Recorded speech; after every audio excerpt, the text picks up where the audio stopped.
Present. All right, special orders of business. Rob, do you want to give a little description of our certificate of excellence? Yes, I'm actually going to ask Mark Lamb to come up here to the microphone and take a minute in the sunlight to talk about this, because he's done the lion's share of the work along with our finance team to talk about our special order of business today. Mark, if you don't mind coming up to the microphone. Our district transparency certificate. Thank you.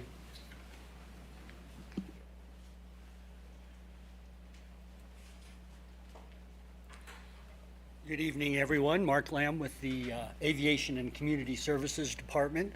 So in the past, we've had the Special District Leadership Foundation Transparency Certificate. And during COVID, we lapsed a little bit.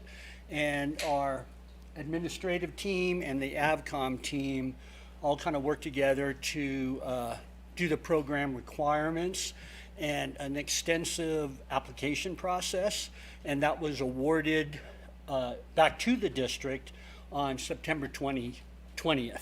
So we now have a transparency certificate to share with the public. It basically promotes to the public that we're meet an extensive list of transparency requirements on our website and in our business operations, and this certificate will be good for the period of 3 years. Thank you. Nice job. Thank you, Mark. Okay, are there any modifications to the agenda? No. Okay. I'm going to read those. Speak your piece reminder. I'd like to remind everyone to pay attention, be aware, and listen to the world and the people around you. Listen, focus on, I'm sorry, I can't read that. Others to get a better understanding of their points of view. Welcome, be inclusive, work for the greater good of the community. Don't gossip and don't accept when others choose to do so. Show respect, honor others and their opinions, especially in the midst of a disagreement. Be agreeable, look for opportunities to agree. Don't disagree just to do so. Apologize, be sincere and repair damaged relationships. Give constructive criticism, take responsibility, don't place the blame on others, and share in the responsibility.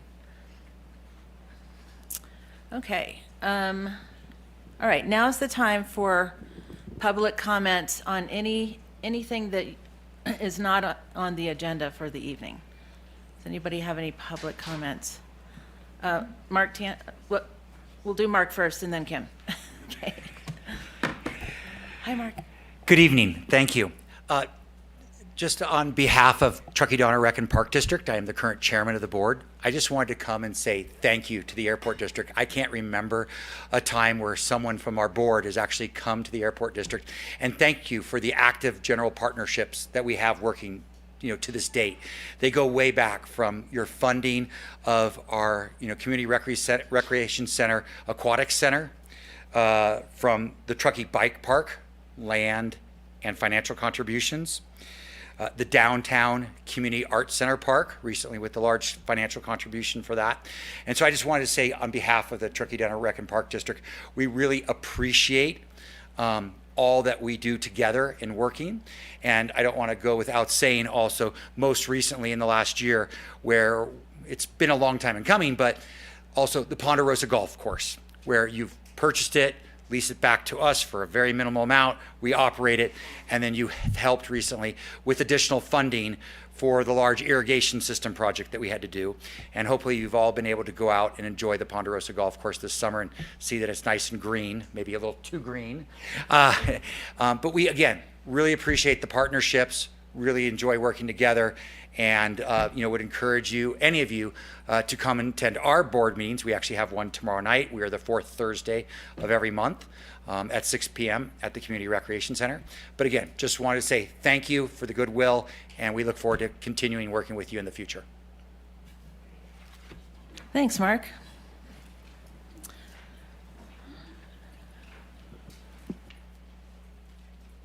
Hi, thank you. Kim Yamauchi. I just want to say first of all, thank you for everything you guys do for the community. Truckee Airport is obviously a really great asset to our community here. But first of all, I've been a Truckee homeowner since 1998, full-time residence for the past 12 years. We moved here to Truckee for a lot of the reasons that all of you have, to raise our children here in the mountains, in the community, and have really obviously enjoyed being here. I'm here really regarding an issue we had with a boat trailer. We've owned our boat, and in the summer we stored our trailer in our driveway, and for over 25 years, in the winters, we've stored the boat in an indoor facility during the winter time. We've never intentionally left or abandoned the boat or the trailer to try and save monies or anything along those lines. My husband's going to speak to you after I do. We've been married for 25 years. I've known him for over 30 years. He's a partner, has always done what he can to help others, to help the community. He has never been rude, disrespectful. He doesn't swear. He's not dishonest. He's an upright, upstanding citizen. I was a witness to his call the other day. I didn't realize he was speaking to the GM of the airport. But at the time, I stayed in the kitchen. He was on a speakerphone. I wanted to listen to the conversation because it seemed a little contentious. Again, I wasn't sure who he was talking to, but I could tell it was this matter with the airport and our boat trailer. Also, about a week, maybe 10 days ago, we received a certified letter, and when we went to open it, I kind of joked. I'm like, oh my gosh, maybe they found your trailer. And it was exactly that. It was a certified letter about our property here at the airport. After that call Craig had with the GM, he said he was so bothered by the incident and talking with the GM and how he was treated on the phone that he wanted to write a letter to the board. This afternoon, when he didn't hear back from the board, he went to your website, realized that there was a meeting today, so here we are. I just want to confirm that what he's going to tell to you are the events that did occur, and just hope that you'll listen and take those into consideration. So thank you. Thanks, Kim. Well, thank you. And as I shared in my letter I wrote to the board, I'm genuinely appreciative of all you've done for the community. I come here because I'm pretty upset. That is a constituent of this community, one that gives a lot. We do much as we can. And I was bothered by the incident, not about a trailer. That's not the story. I had three things in my life. Probably as a child, I challenged a teacher about not telling the truth. I thought about the Kennedy assassination, and I got kicked out, and that wasn't a good ending. They flunked me in that class, but my story was, hey, there were other conspiracy theories that could be true. I challenged her. The other story was something that's really painful. It was in high school. There's a teacher that did inappropriate things with students, and I spoke up about it. And after months and months, it saved a lot of kids' lives because they did the right thing. I'm here to tell you the story, not about the trailer again, but about a story about, yes, I abandoned my trailer, you could call it, but we don't leave the trailer off in a legal parking space. I was out of town, and someone had to take a boat. I said, can you drop it in the lake where we keep it? And he did it, and I said, can you keep it across the lumber yard? There's just the street parking. Well, my fault. Take full accountability of towing or trailer storage cost. I couldn't find the trailer. It wasn't until months later we called every towing yard. We called the Rayleigh's towing sign, and I didn't know about the laws at the time of the incidents. And then it turns out, months later, when my daughter's friend, told me where you really parked the trailer, I didn't realize it was in your parking lot. So months later, and this is not about the money, we spent literally probably about $6,000 getting the trailer towed back and forth privately. And so it wasn't, I thought it'd save money by parking it illegally. No way. I parked it, turned out it was parked here, he said. So I went to there's a towing sign, and I learned by the laws and the regulations, it was modified in 2021, is that you have to post you're going to tow. There's a lot of laws, very specific laws related to towing on private property. So there was a sign there posted. I called it, there was no number, or possibly to answer it. I didn't get my phone records, but I did call that number. So it wasn't there. So then I went back to the towing yards. I went back then to the Truckee Sheriff's, in around July of 22, or yeah, July of 22, and that's a public record. I could get the exact dates.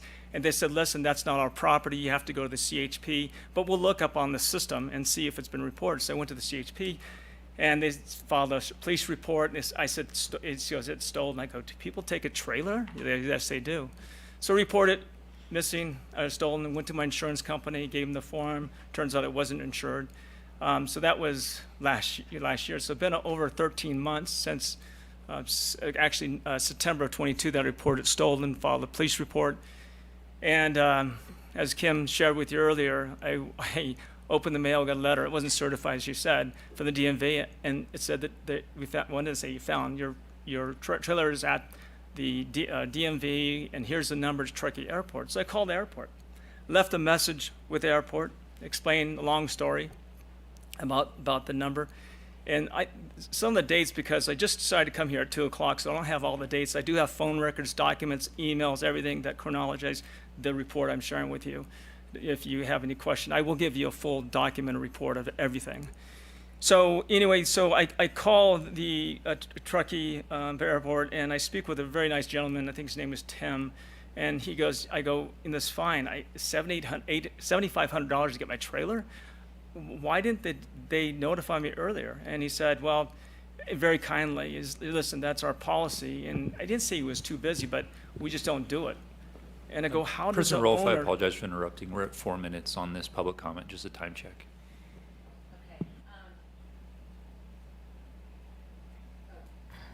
We give 3 minutes Okay, right. for public comment. Okay.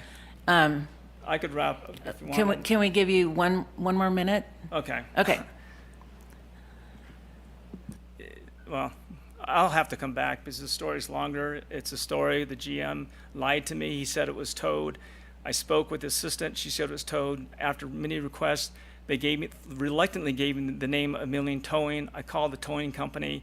They said, we didn't tow that car. The trailer would have, by law, we have to document it. And so I sent an email to Stacy and to Rob saying, listen, I just want to confirm this is what you showed me. You told me where it was towed.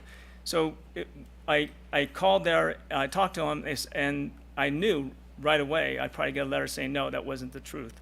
And Rob does send me an email saying it wasn't towed. So within hours, the CHP calls me 3 times saying, hey, we found your stolen trailer.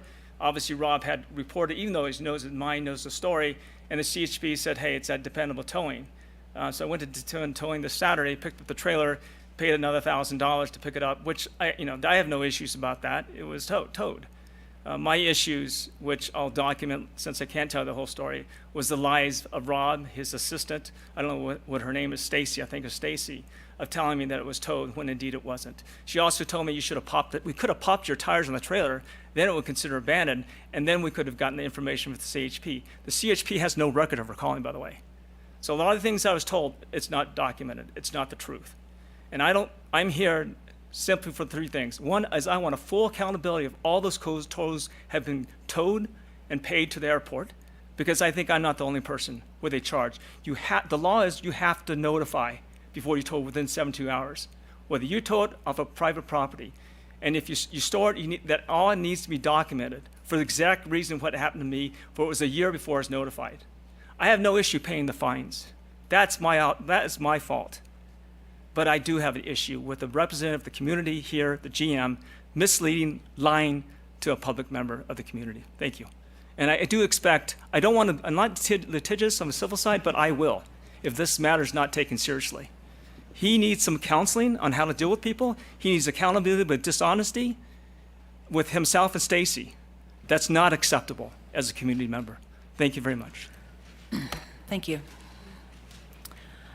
I'd just like to remind people that typically if an email goes to all 5 of us board members, the same email, our practice is not to respond because we could violate the Brown Act by doing that. So it's not that we don't want to respond or we don't care about our constituents, but we have to operate within a set of rules. And so if you email all 5 of us, you're probably not going to get a response. If you email 1, you probably will. So I think that's fair to say, don't you think?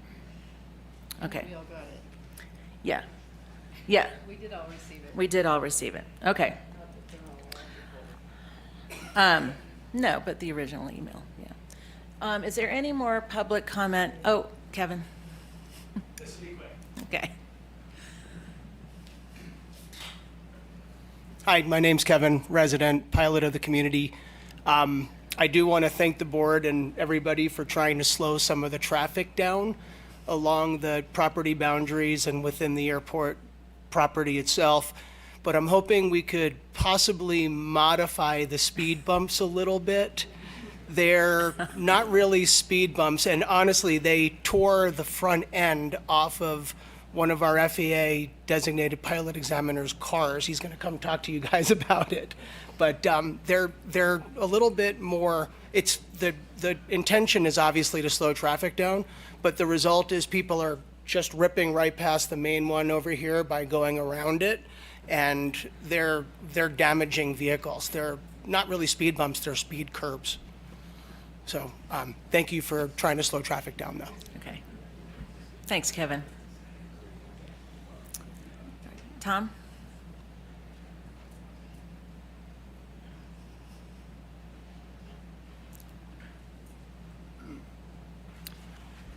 Thank you, Madam President.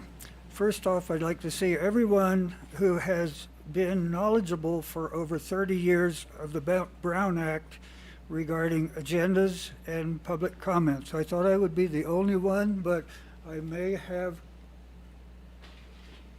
maybe not. Okay, anyway, my public comment at the start of the June 28 regular meeting was well within the parameters of the Brown Act, but multiple people decided that they thought that I was going to break the Brown Act, but all who thought that I was going to break it were wrong. The purpose of my comment was to request longer than 3 minutes when the meeting got to tab 18, because the depth of that tab 18 covered too much ground for me to comment on the content of the tab. So my reason for the public comment was to request 4.5 minutes to comment on that tab.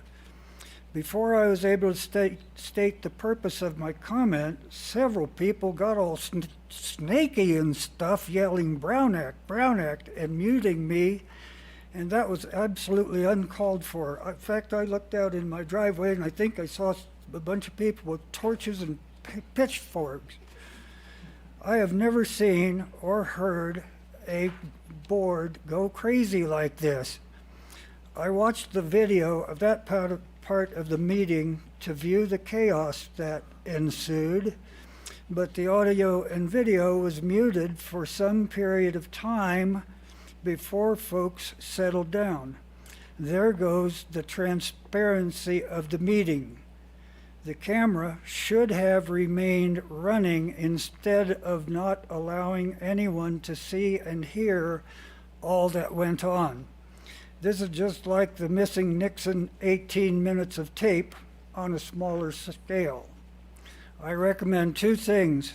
The first is that the audio and video be inserted into the video of the meeting, restoring that lost transparency. And secondly is that the board president be allowed to make a Brown Act decision without others folks going crazy for no reason. Thank you. Sorry. Thank you, Tom. Any other public comment? Anybody on, do we have folks on Zoom?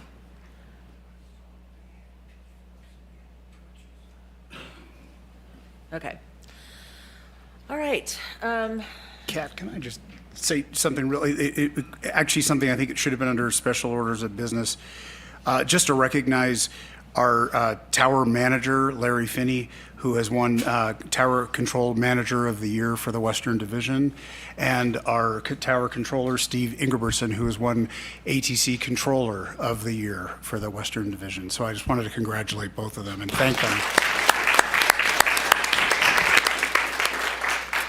Thanks, David. Okay, consent agenda. Anybody want to make a motion? I'd like to pull the community sponsorship request, and I will abstain from the regular meeting minutes because I wasn't here, so I don't know if that has to be done differently as compared to. Do you have to grouping. abstain if He you said weren't it here? was a choice, Oh, but Yeah, it's a there's choice, no okay. requirement to abstain for the minutes if you're not there, but you certainly can do so. But to answer the question as to if that affects our ability to move forward with the consent calendar, it doesn't. There could be a motion to approve the consent calendar accepting item 3 if it's been pulled for 1 and 2. And then, Mary, when you vote, I would just recommend you just note that you're abstaining from item 1 and voting on the balance. thank you.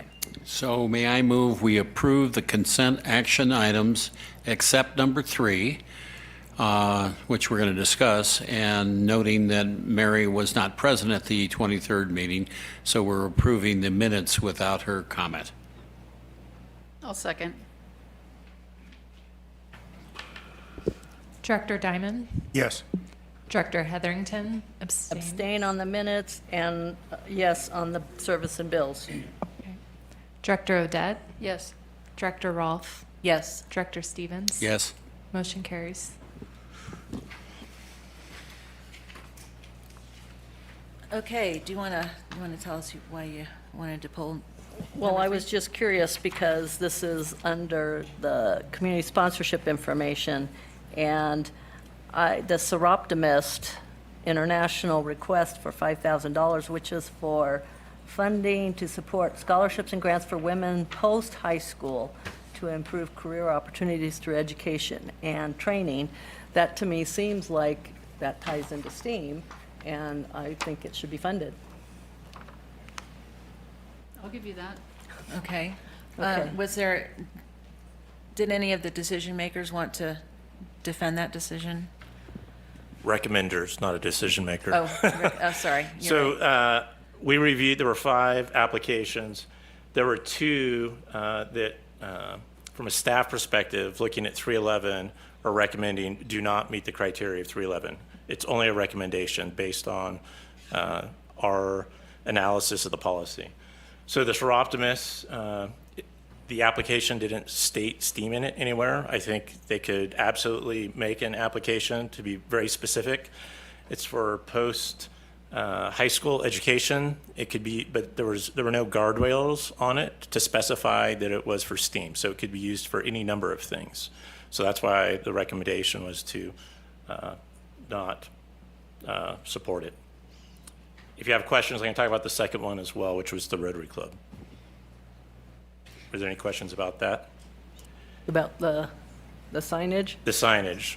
So under 311 talks about transportation. The Rotary Club was asking for $5,000 under transportation, but it was for signs. And it wasn't signs in terms of traffic or traffic slowing, as someone mentioned earlier, but it was a welcome to Truckee kind of sign, which under our analysis of 311 was more of an advertising as opposed to truly getting at transportation or safety, something along those lines. So that's why the recommendation was no on that as well. Again, these are recommendations. We're not the decision makers executing your policy.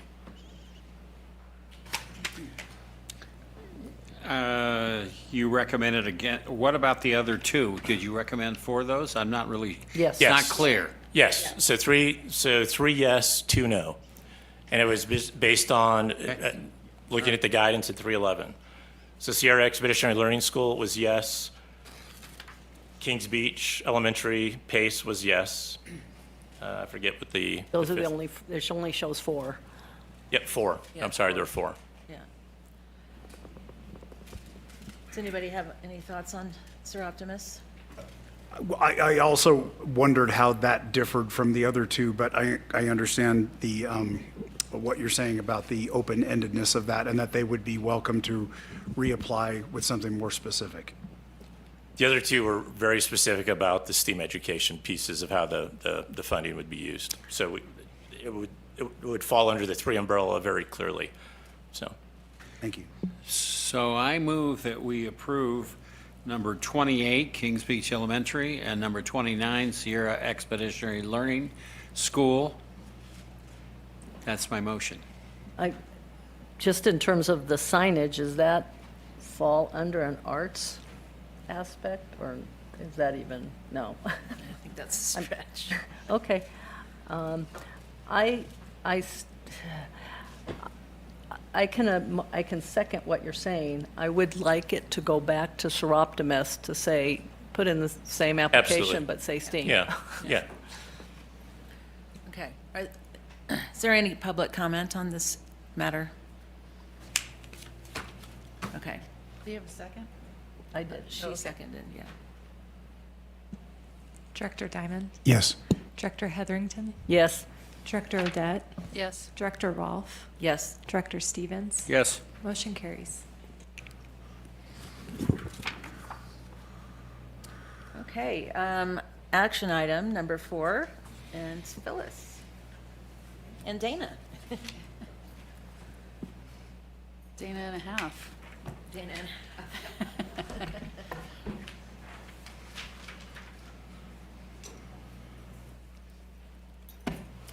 Hello, hello all. My name's Dana Crary. I serve as the Community Impact Manager at the Tahoe Truckee Community Foundation, and I had the pleasure of working with Phyllis and the TTAD team to administer this year's agency partnership program. Thank you to the TTAD board for this opportunity, and thank you to the volunteer committee made up of dedicated and diverse volunteers who spent many hours thoughtfully reviewing this year's applications. So if we'll go to the next slide here, Lauren, thank you. So we'll be discussing a few things today. We'll start by reviewing the 4 phases of the agency partnership program cycle. We'll then discuss the goals and intentions prioritized by this year's review committee. We'll share some high-level observations about this year's group of applicants. And we expect to spend the bulk of our time discussing the recommendations developed by the committee. Just, he's coming out to tell you that you're not speaking loud enough. So you either have to get your mouth close to the thing. Sorry, I feel like I'm towering over this mic. And lastly, we'll touch on the next steps to be taken to finalize this year's cycle.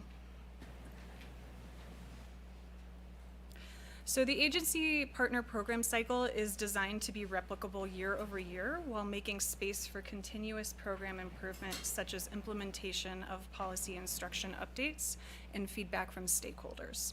TTAD and TTCF worked to roll out and implement a project plan broken into 4 distinct phases. Each of these phases is designed to support distinct parts of an annual review process. Since TTCF has been stewarding the process, we've been able to build benchmark metrics for community engagement, communications, and the overall applicant pool, allowing for year-over-year comparisons and contrasts. This year, the cycle was compressed in order to accommodate other funding cycles which take place in fall, which is why we're here in September instead of in October or November when we have been in years prior. So. Once the policy instruction updates were finalized on March 22nd, the TTCF team finalized materials for launch on the 27th, which included the applicant webinar, the application itself, and the scoring rubric used by the review committee. We'll get into the details from the 2nd and 3rd phases of the cycle later on a later slide, but overall, we had 17 applications this year, and 4 of which came from first-time AP applicants. And after this meeting, we'll be working with council and staff to build and submit contracts based on the decisions made today. Any questions on this before, a lot of bullet points here, but any questions before I move on? Okay.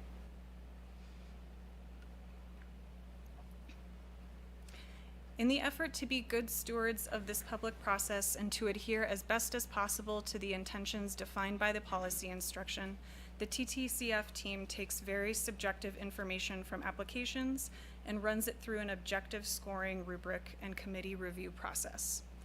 We are fortunate to engage the experience and time of a dedicated group of community volunteers well-versed in public funding processes. As stewards of public funds, the committee centers outcomes around transparency and equity. Each year, before beginning their review, committee members are onboarded and trained by TTCF on the standard scoring rubric. This tool is updated annually and mapped to TTAD's goals and objectives outlined in the PI 311 document. The rubric helps to define a framework for individual evaluation and group discussion, and there's a copy of that rubric in your board packet for your reference. We'll review this in more detail in our discussion, but it's worth mentioning that the committee felt very strongly that they must adhere to a very narrow interpretation of the policy instruction while acknowledging the board has the broader discretion for their funding decisions. So here's some high-level info on the 17 applications that we received this year, which was the highest number of applications that the AP cycle has seen given the history that we know of. Although there was only only $500,000 in budgeted funding available, the total amount requested was over $1.8 million. And request sizes ranged from about $10,000 to a little over $500,000.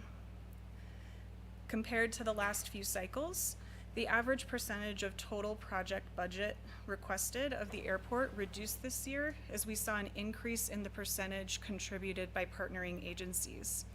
Since this has been a concern of the board in the past, we were happy to see this growth. The policy instruction this year was revised to include 9 permissible examples of airport public purpose. The most common self-selection we saw of these public purposes amongst applicants was STEAM education. And lastly, we're thrilled to share that this was the first year that all applicants submitted their formal resolutions on time with their applications. This indicates a clearer understanding amongst applicants of the requirements this specific reward cycle needs. And so, any questions before we pop into committee recommendations here? Okay, I'll pass it along to Phyllis. Lauren, can we make that any bigger? Yeah, this. Because I know there's a lot of information. Yeah. Thank you. Okay, here we are again, less than a year later. So thank you for the opportunity again. It's such a refreshing thing to get all these applications in and see what's going on in the community. And all of these are worthy of funding and community support. So please understand that from the get-go, that we're not turning down things because they're not worthy. We are turning down things because this might not be aligned to be the best funding source for them because of the policy instructions. So as Dana so eloquently said, and I'm rambling about, that is that's our lane that this committee stays in. So with that, I know this is very small and hard to see, so let me just walk through the spreadsheet a little bit. We've got the organization name of the applicant, and then their project name, and then the named agency partner, the public agency that's partnering with them on this request. And then we start getting into the math. The next column is the average score that we compile the individual reviews of each of the committee members, and that's the ranking that falls out when we do that. So you can see that these are now ranked, not alphabetically, but by their scores. We've got a breakdown there of the individual sections within the scoring rubric to kind of show you how scores fell out among individuals. And again, this is the average of our committee in those categories. So there's a total 50 points in the scoring rubric, so you can see the total points over there in that column at the end. And we have it color-coded for whether they're strong, moderate, or general in nature. Again, nothing is a bad ask. They're very good requests. So then we look at total project cost for these specific applications.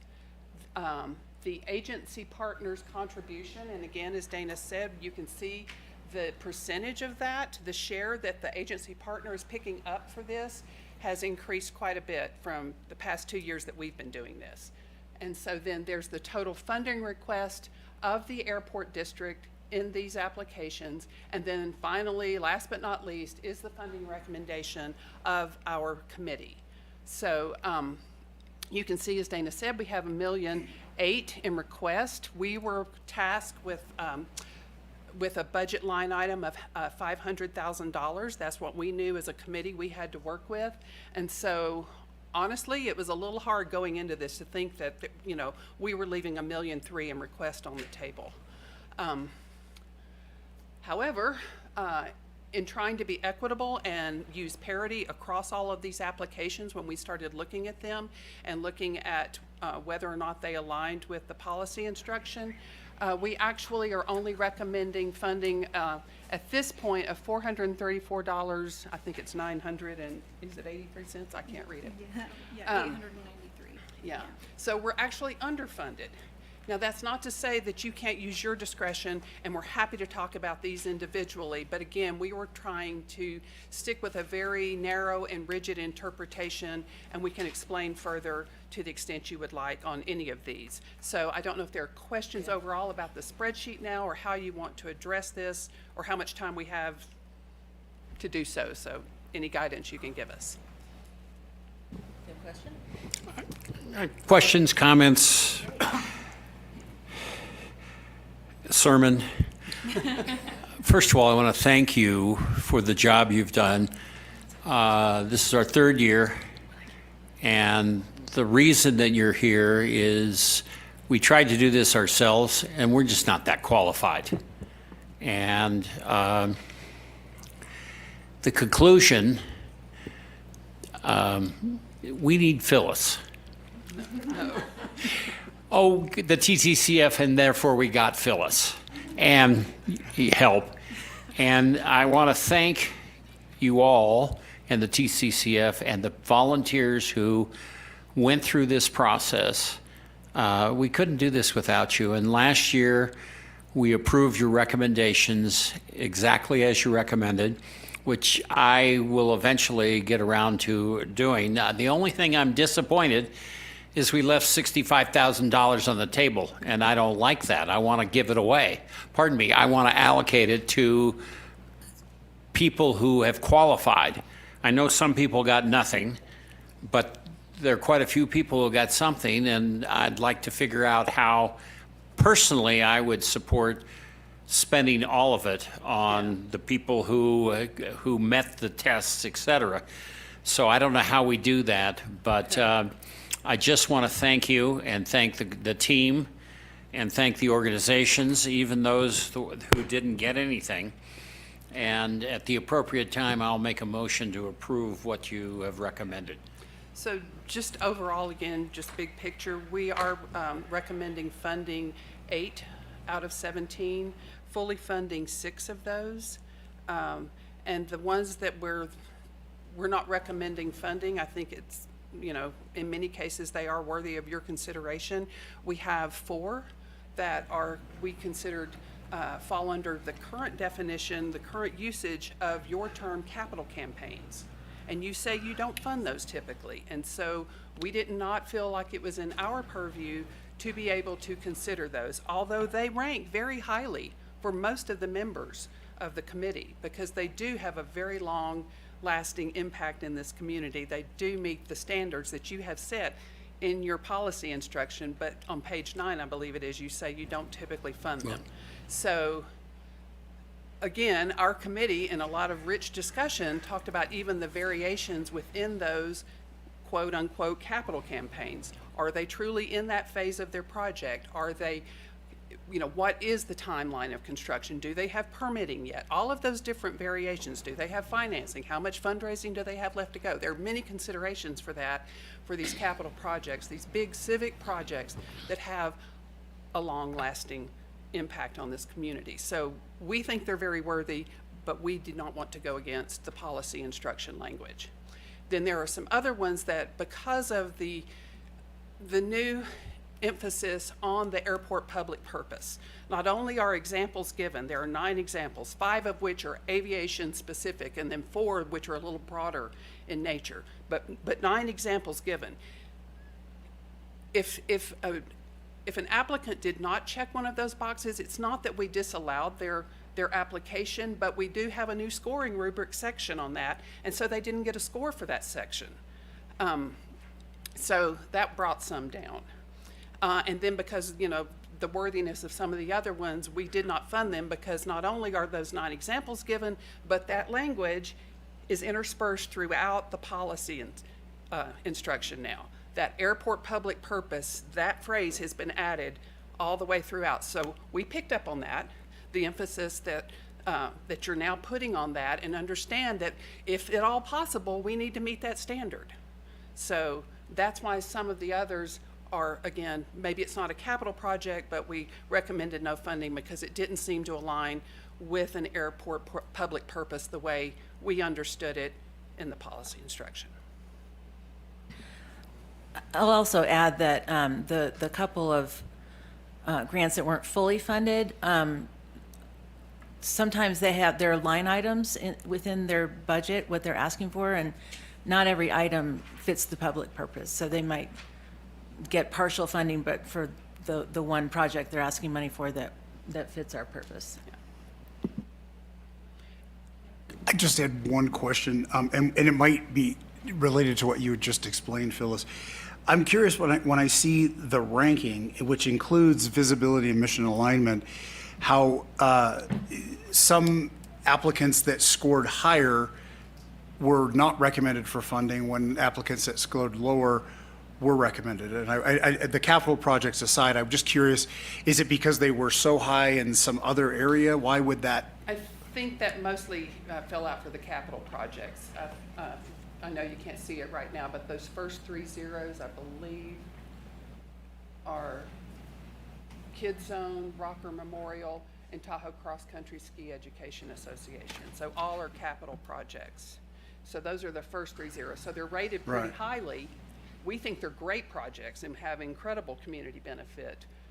But again, under your definition, they're a capital campaign at this point. They're raising money for construction. And then, let's see, the next zero,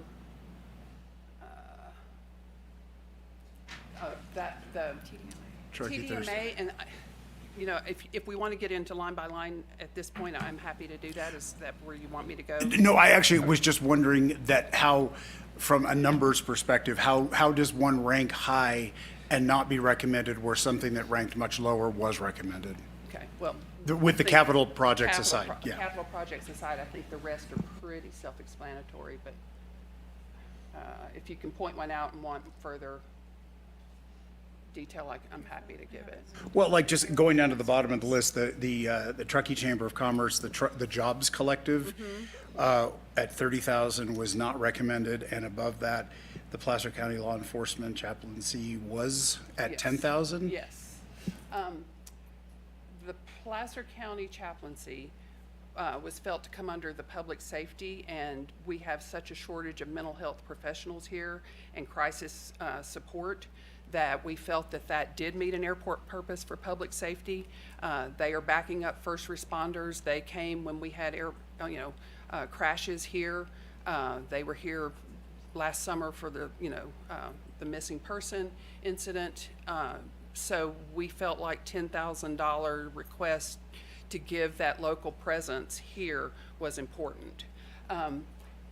We love the Truckee Jobs Collective, and it was part of the Truckee Tomorrow initiative that the airport funded in 2017 over 3 years. But the request itself, they did not meet a public purpose. They didn't select one, so they didn't get a score. So that's why their scores are a little lower. But honestly, they asked for $30,000 for digital, mostly for digital advertising, and there was not a compelling case made for where the benefit of that for $30,000. In overall, looking at their budget, it wasn't very clear how that would actually improve Truckee Jobs Collective to that extent. So, I mean, we could partially fund it, whatever, but that's the rationale that the committee was using on that. Okay, thank you.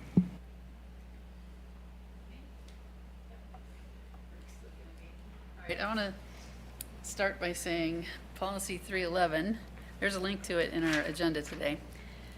And yes, it says capital campaigns are not typically funded through the agency partnership process. However, they may be considered on a discretionary basis when they demonstrate broad community impact and alignment with the objectives of the program and/or annual board stated goals.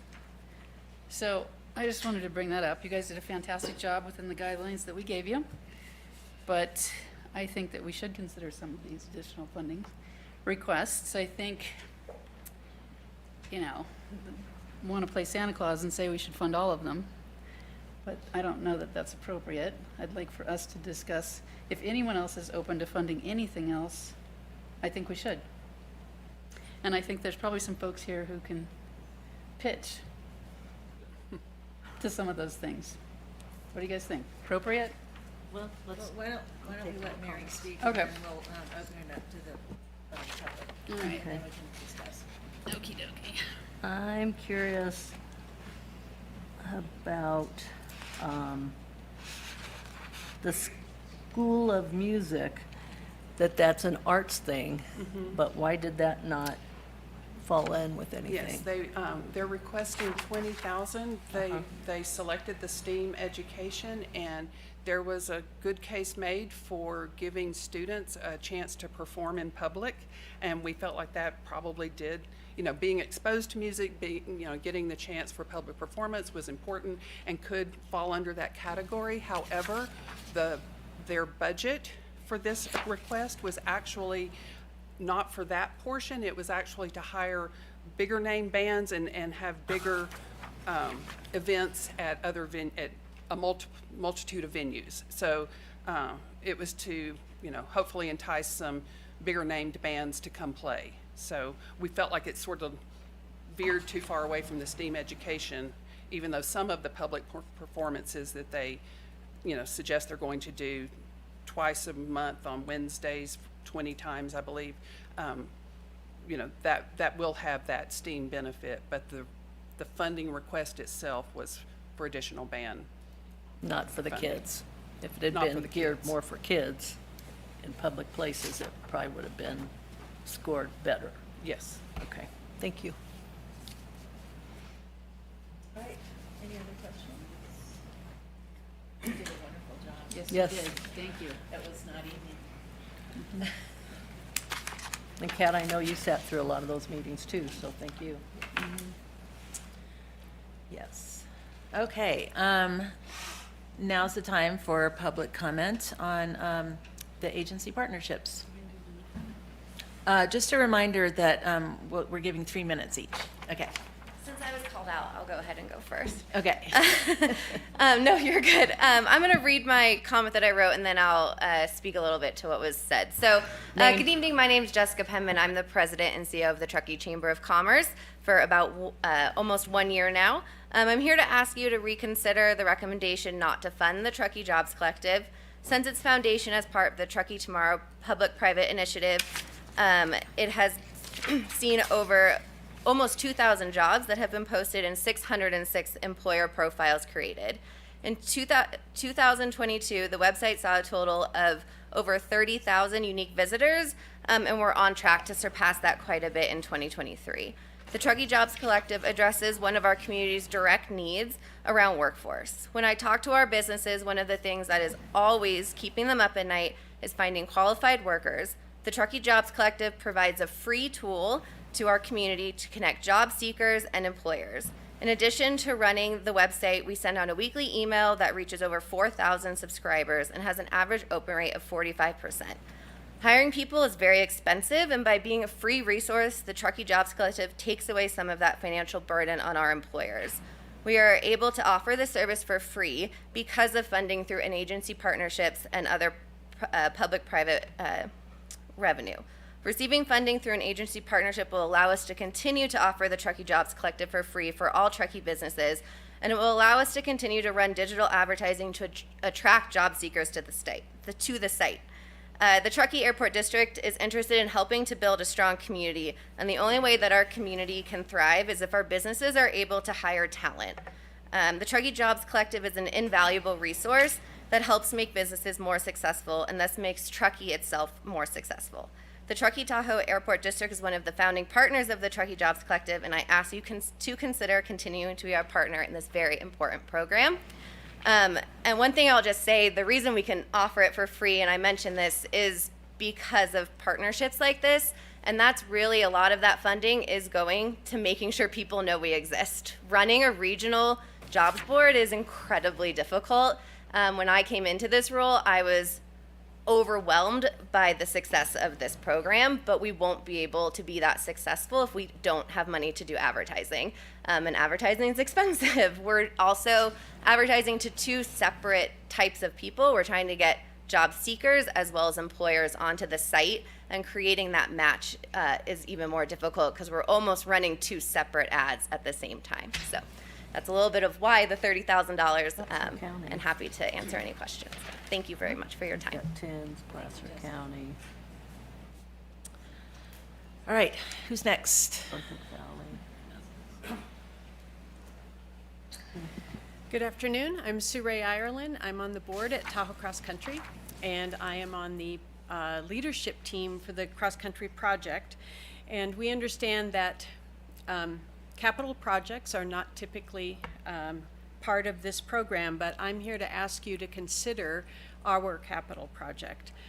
From the beginning, when we formed in 1999, and we formed our partnership with TCPUD, a new lodge was seen as critical for meeting our community role. When the opportunity came up for us to start a comprehensive planning project in 2015, both TCPUD and our nonprofit stepped up to do the step-by-step work necessary to be ready to provide this to the community. Since 2015, we've developed a project, we've certified the EIR, we have a Placer County minor use permit, we have a TRPA permit, and we are very close to obtaining our building permits. We have done that from 2015 with a really broad-based approach and financial model to funding it. You folks have helped us so far. TCPUD has really stepped up with both cash and a lot of staff support. Placer County has been there. They helped fund a great deal of the EIR. And we have private contributions from more than 70 people in our community, many of those 5- and 6-figure contributions. Now that we're working to secure funding for our construction phase, we plan to pursue that same financial model. In this case, we are working right now with other public partners. We are working right now with the TCPUD to try to define what their contributions will be going forward. We're working on grant applications for the NTCA and Placer County with TOT funds and Placer County park dedication fees. We also have a pretty robust strategy for how to use these public funds to leverage substantial private contributions. In each case, our outreach to secure those contributions are based on building leverage. And I have an example of that. The North Tahoe Kiwanis Club has pledged their legacy fund toward this project. We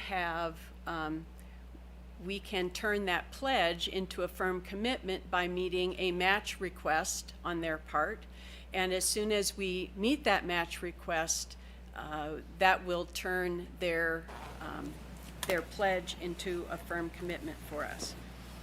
We believe that we are eligible under the other aspects of your grant program here, and I think our project was scored high by your committee because of that. We meet 3 public purposes from the airport. Our commitment to lowering the carbon footprint of new construction and our commitment to exceeding standards related to building systems, I think will produce a strong demonstration of our commitment and your commitment to reducing carbon emissions. Our trailhead stewardship role, which we have right now, our new lodge will give us a real chance to lean into that and help reduce natural resource degradation that is increasing all the time from dispersed recreation in the backcountry. And then President Rolfe, we're at 4 minutes. Oh, I'm so sorry. It's okay. Thank you very much. Yes, thank you. All right. Good evening. Sven Leff, General Manager at Truckee Rec and Park District. First, I want to thank you guys for the investment you do at the airport in the community. And like our chair, Mark Tanner, said earlier, just really grateful for all the partnerships we have as a partner agency already. Just want to point out that I'm here. Mark and I are available if there's questions in your deliberations about any of the projects that we supported at the Recreation and Park District. There were 5, 3 of them are capital. I do hope you'll consider the capital projects on their merit. I acknowledge that some may be at different phases and the criteria may be a little different to judge, but I think they are strong projects to be considered on the capital level if you're so inclined. And so simply with that, I'm available in the audience if there are questions as you deliberate, and thank you for what you're doing and this reinvestment by the airport. Thanks, Sven.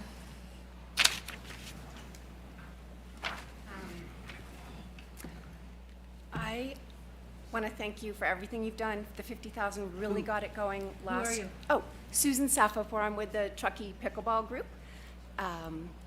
You really helped. We wouldn't be where we are today if you hadn't gotten us rolling. So that was huge. We know we're so appreciative of what the committee does.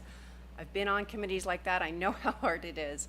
But I want to just tell you 3 things that I think are so important about this project is, one, it's amazingly great for children. The courts are very small, the paddles are very small, and they can play this game successfully in a way they can't play a lot of grown-up athletics. And you don't have to be the world's best athlete. If you've ever tried pickleball, you can get that ball over the net pretty easily. And so this is a boon for children. And as this pickleball has sort of exploded across the country, teachers have been learning that they can use it to teach lessons in new ways, not just the sport. Yes, the sport. Yes, they can get kids out there. They can make a child that isn't athletic feel successful because you can hit an angle. It's not about strength. There is speed, there is hand-eye. They're going to learn those things. That's important too. But they're also using it to teach STEAM. And why did this angle not work? How does the ball move through the air? And they get a fan and show how weather works. So it's just starting. Pickleball's been exploding across the country, but now that they're seeing kids like it, it's fun, they can bring in these other things. They have heart monitors, so you're learning how the heart monitor affects your play with, not nutrition, I'm not thinking of the right word, but I think you see what I mean, health. So there's this component that we think has tremendous potential here for our children. We also, if you live in town, you might not have a pickleball court in your community. And that's where this project is tremendous. Because let's say Glenshire, Prosser, View, Sierra Meadows, where many of our full-time working people live, this is where they will be able to go and play. So it's going to bring teachers, pilots, airport employees, everybody can come together here. Right now, they have to drive to Squaw, Incline, or Reno to play pickleball. And that's a beautiful thing. I mean, children being able to play, the whole community coming together with something. It's easy to play, it's hard to master, but it's for young and old, everybody. So there's just this really broad component I think is incredibly special. And lastly, we've had unbelievable support from this community. We've raised almost $700,000 in a year. We have 225 members in our club, and they've given these are the people in the club. They're just the people that live here in town, and tourists certainly will play here too, but they're really excited about this, and they're buying $350 bricks, $1,000 pavers, and And we've done that with a word of mouth. We're not advertising. We haven't done it in the papers. We haven't gone to radio. It's just people locally, grassroots. President Rolfe, I supporting. apologize, we're at 4 minutes. Okay, thank So you. I think those are the three things. Thank you, I Susan. could go on, and I really appreciate it, and I hope you'll do everything you can to help us. Thank you. Thanks. Hi, thank you for supporting all these projects. It's a lot of competition. And thank you for bringing up that part in the guidelines, because that's actually why we applied for funding for infrastructure for our new buildings. What's your name? Carol Maher with Kids Zone Museum. I'm sorry. That's okay. That's why we applied for funds for our traveling exhibit area in the new museum, which is going to be science focused. And these science exhibits are going to come from our partners like San Francisco Exploratorium and OMSI in Oregon. And I just want to say quickly that the museum provides significant value to the airport through creating culturally relevant and sustaining STEM experiences for children in the community, becoming a vital educational resource for the diverse population of the airport district. We have an outreach program with bilingual staff that reach children that are low income, Hispanic living in Kings Beach and Truckee, as well as we serve both Tahoe and Truckee as well, the same constituents as the airport district. We currently serve 30,000 children and families in our current facility, and we've been in the community for 30 years, and our new facility is expected to have 50,000 visitors a year. Currently, if you look at the school statistics as well, you'll see that English language learners fall far below in grade level reading and math, as opposed to other students of other economic or backgrounds, socioeconomic backgrounds. Currently, we're very excited, and we can bring this to the airport expertise in airport aviation in the new museum. The Exploratorium selected us out of 5 museums around the country. That included NASA in Texas and the Boston Museum of Science to participate in their Cambio program for a year for our staff, which is preparing us to better serve the Latinx community in relevant and culturally responsive science education. And that's what our proposal is to provide science education in that area of our play floor, which is the traveling exhibits area, which will bring state-of-the-art science education to the community. Thank you. Thank you, Carol.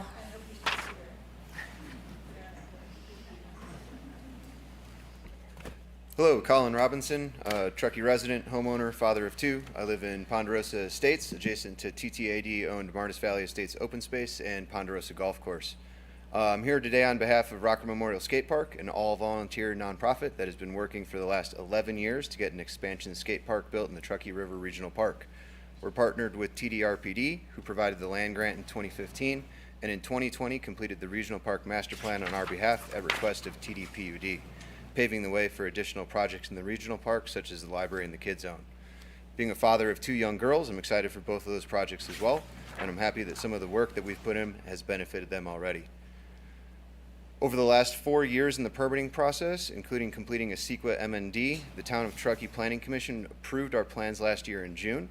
We've done the work to make this project a reality. It's taken 10+ years, thousands of volunteer hours, 3 separate public entities, and well over $160,000 in design, CEQA, and permitting fees to not only prove that this project is possible, but it's permitted. While I understand that scoring rubrics are necessary to help quantifying things, the rubric shown for the TTAD agency grant does not take into account the tertiary benefits and opportunities that Rocker Memorial Skate Park presents to the community in the immediate future. With TTAD agency support, we can build a generational asset that is so much more than just a capital campaign. It protects TTAD investments in wetland reclamation by dramatically improving the drainage and landscaping of the adjacent parcels. It increases public safety through civil improvements to the intersection and regional park entrance. It reduces greenhouse gas emissions by significantly reducing the vehicle miles traveled for North Lake Tahoe residents to use facilities in Sacramento and Reno. Provides a free, inclusive recreational opportunity adjacent to low-income housing and TART regional connections. It increases local participation by providing an alternative to team sports with beginner, intermediate, and expert terrain options, provides a safe, appropriately sized social space for all ages and generations to congregate, as well as creates an interactive sculpture with integrated ADA access. All of these are, of course, in addition to the health benefits, both physical and mental, that participants in action sports experience. Furthermore, support of Rocker Memorial Skate Park today directly and indirectly supports several other agency grant applicants and their goals. KidZone would be the largest benefactor of the civil improvements to the regional park entrance on Estates Drive. Biking for a Better World would gain yet another bike facility in Truckee, and the library benefits from the agency relationships we've helped develop. These relationships are critical for the land swap agreements necessary for them to begin the design and permitting processes. To conclude, the TTAD board should support Rocker Memorial Skate Park in the 2023 agency grant cycle. We've done the work. We've been approved by the town. With your funding support, we can build this generational asset in the summer of 2024. Thank you very much. Thanks, Colin. Oh, Peter. Oh, trying to set my alarm. Good for you. You know it. Peter Mayfield, Gateway Mountain Center. We are just super grateful and pleased to be on this list and being considered for our project, which is workforce housing for behavioral health workers. Yes, when we saw 5 days ago that there was still some money left, we definitely had a couple of extra expenses with our project, but honestly, I'm not going to ask for that. I am going to put my support toward the skate park, because as somebody on the front line of working with really high need youth, skate parks are a huge asset when a kid is in our program and struggling. Like we're about to start taking high need youth to the Woodward skate park because it's therapeutic. So instead of sort of pitching for a little bit more money for our cool project, I'm actually encouraging, I know this process is complex, but I think looking at some of the really valid projects that got close to being funded and didn't is a worthy thing. So that's all. Thank you. Thank you, Peter. Hi there. Hi. Suzanne Montgomery. I'm a board member of the KidZone Museum, and I just wanted to say, Peter, you're pretty inspirational. I'm having a hard time. All of these are so great. KidZone, yes, huge capital campaign. You all have been supported throughout the life of the KidZone, and I know you're in a tough spot with a number of capital campaigns that are all worthy. We're pretty far along in our process that we've been going through to get this new museum built at Regional Park. And we've raised about $4.3 million already of a $10.5 million campaign. If you're not able to do these capital campaign donations, which I understand it's way above what your line item was, please let us all know what the process might be, how to come back to you again for that ask. We're in the middle of CEQA right now. We're like, our process is moving, but we need a few more. And thank you to the rec district. You saw their $1 million up there. That's the wonderful 2 acres that they're letting us put our building on. So thank you very much. Thank you, Suzanne. Anybody else?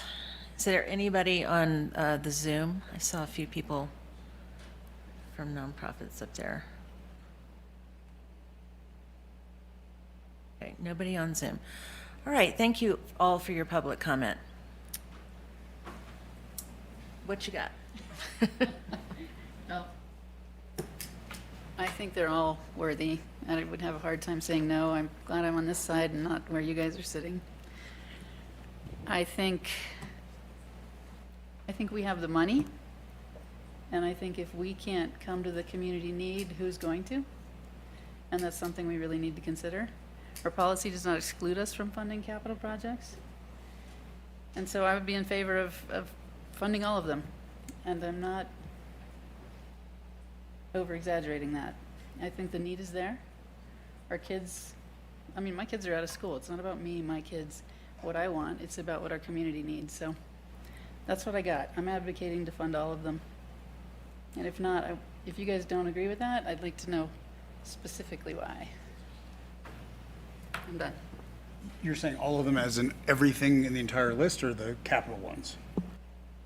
I mean, the only ones excluded are capital, correct? No. Okay, then just the capital ones. Just the capital ones. Would you be specific what you're suggesting? Okay, well, Because I don't understand. without having a calculator, I'm suggesting Your 1.15 million is what you're. that's what I'm ending to. suggesting. We have the money. That's all I can say. Finance report's coming up. Well, I'm the biggest advocate of spending more money in the community. I ran on this in 2016, and I ran it on in 2020, and I'm frustrated that we're not spending more money. I'm not sure I agree with you on pedal to the metal on that big number. I would like to do something, I'm just not sure what. And if we want to spend more money, invest in the community. I completely agree with you, and we should do more. And I think you said to me at another time that we ought to take the 500 to a bigger number, and I support that too, but that's a different discussion in a different board meeting.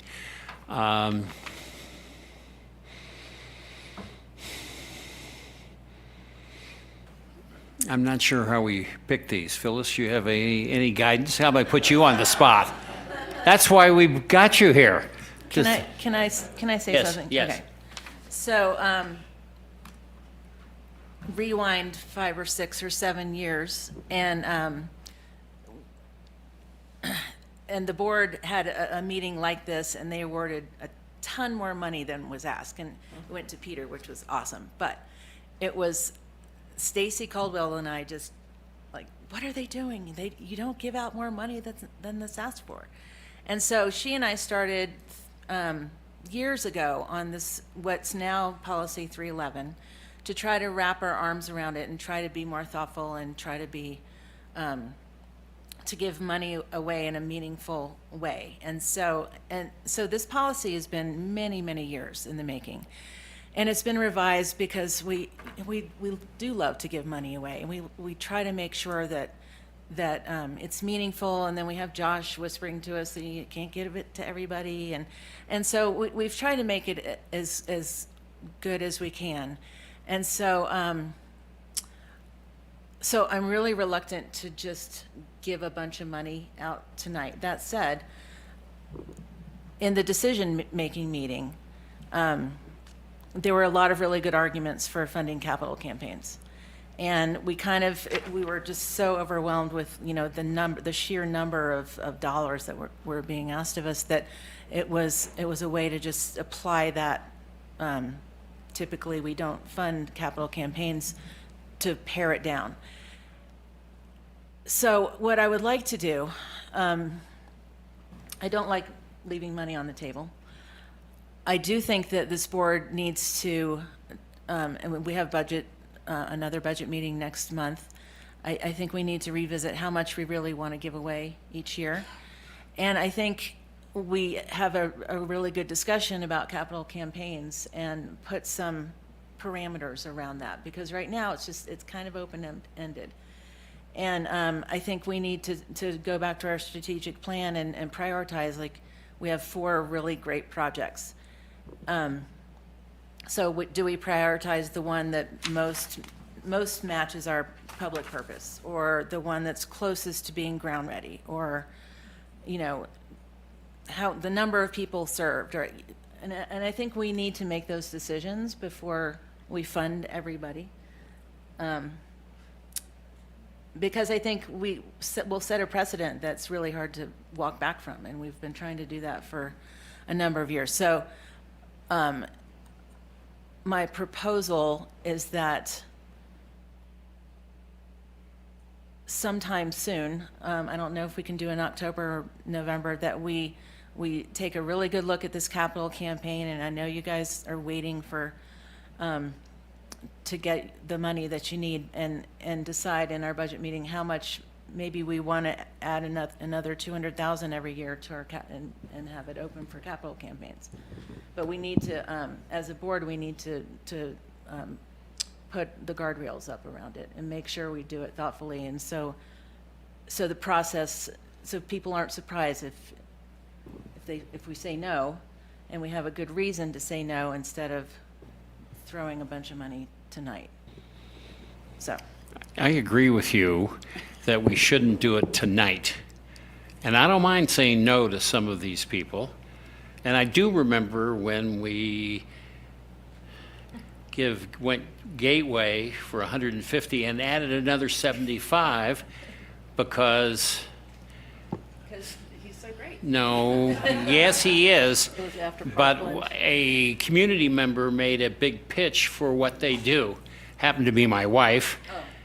And I was astounded, and we gave him an extra 75,000, and he's done a great job, and we love Gateway Mountain Center. But I'm not prepared to do it tonight, and I am prepared, however, to make a motion. Oh, I will shut up. I'm going to say something to what you said. I don't want to set a precedent. I do think we should have a guideline, and I think it's like a budget you have at home, but when you get a bigger bonus, maybe you go to Disneyland. Like, we have the money this year. I'm not saying we should increase this to $2 million a year. It stays at 500, or maybe we change that in the budget process. But we have the money this year, and these people need it this year, and that doesn't mean there'll be a penny next year. Recession, who knows? But while we have it, we should reinvest it. That's my pitch.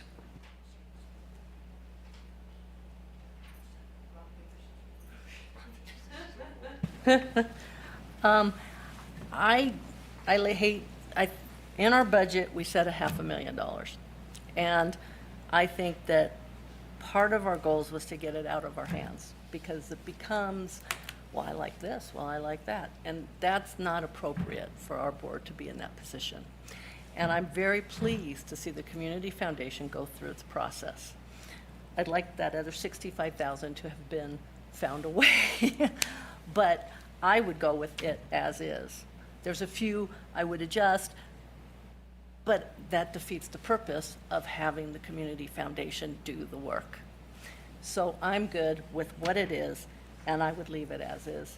And yes, if we're going to address this as part of the budget, and yes, if we're going to take capital campaigns, that opens a whole big door, and it puts a big, I'm not sure I want to go there, because we could end up biting off a big chunk. Until other agencies, until other public agencies realize that their users are not paying the actual cost, because they have a property tax pot that is subsidizing their fees, which could allow their property taxes to also come into the community. I think I want to just stay with where we are. I want to say, this is not our money, it's public money. That's true. And part of the public process is the meetings we have where we make decisions about what we're going to do. And in those meetings, people have an opportunity to come in and say, I agree or I disagree. And I would feel really uncomfortable substantially changing the ground rules that we've already set in a public discourse without the people at that time having the opportunity to say, well, I loved what you did there, but I would not have supported that. So I agree in that I feel like if we want to move forward next time of doing more, we can have that discussion and have the opportunity for public input on those decisions. But based on this, we should follow the rules we've set for ourselves that we conveyed to the public in previous meetings and got their input on it. I think that's just more respectful to the public process.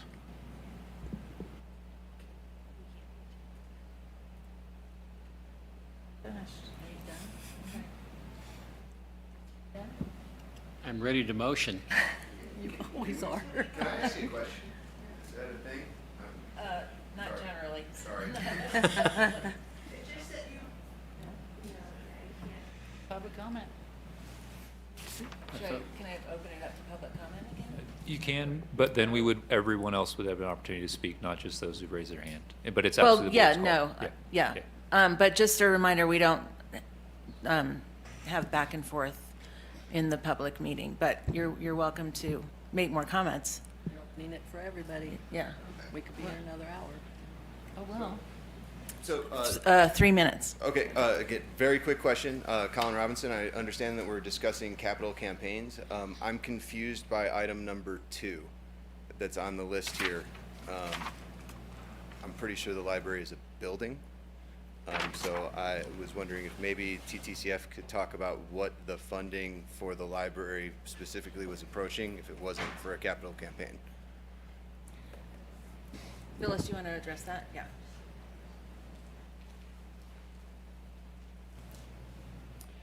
That's a very good question. The Friends of the Truckee Library have not announced a capital campaign. They are not to that phase of their project. They were very specific in their phases. They came to you in 2021, asked for 3 years of support for community engagement to test the waters, if you will, to see if this community was ready to support a new library, both in donations and potentially a bond measure.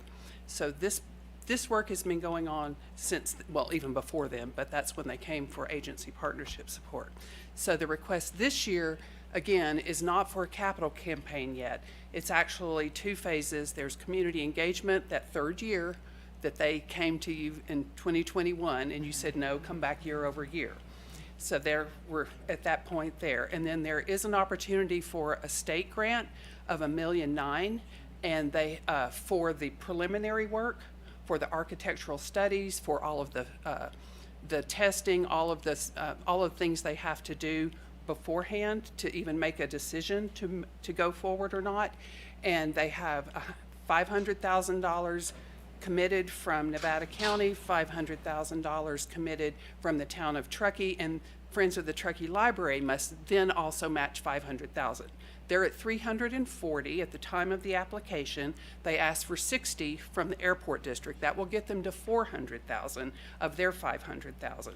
And they're running a campaign right now to raise that additional 100,000, and it's so far being very successful. So we feel like they will meet that, have the match, get that $1.9 million state grant, and have the money to move it forward. And then, yes, they will end up being a capital campaign at some point, and probably that, public-private, funding for this, a bond measure and donations. So that's coming down the road, but they are not technically at a capital campaign request yet. Thanks, Phyllis. I just want to say that in the guidelines, it does say that you will consider capital campaigns at your discretion. Otherwise, we wouldn't have spend a lot of time applying for the funds. And so I just want to say you are in good standing with that. And the other thing is, since it was not sure exactly what the parameters were, the foundation still evaluated all of the projects. And it still gave an opportunity to anyone who's doing a capital campaign, just like us, to apply for these funds. I also want to just tell you that I think that it's great that it's a little open-ended, because when you look at the projects and they evaluate, they know, I'm sure, like you're saying, they take into evaluation how far is the project, how much money have they raised, do they have, what are the items that they have in place already, and are they groundbroken? That's part of evaluating any type of grant, right? How many people do they serve? What is it that they're doing? If you get into too many nitty-gritty details, you're just going to be mired in regulations of your own development. So I just want to encourage you not to do that. Thanks, Carol. Just very quickly, we wouldn't have applied if we thought we weren't going to be eligible because of this capital campaign. So it did come as quite a surprise that that was an issue. And I fully support the rocker and the Kid Museum, and if it seems to me like Teresa says, if you have the money there and you're trying to support the community and make it the best that it possibly can be and bring people together and have the airport be the instigator for this really wonderful, all of these projects, to put this limit on it seems like a little out of the blue because we didn't know that there was this limit. We've gone through the process. We believe in the process. So I would just say I don't think you need to stop it when you have the discretion. And there's so much need. Thank you, Susan. We're closing public comment again? And this, are we still in public comment? Is there any more public comment? Okay. We should check, so- nope, sorry, we should check Zoom again one more time, Oh, check please. Zoom Yeah. again, okay.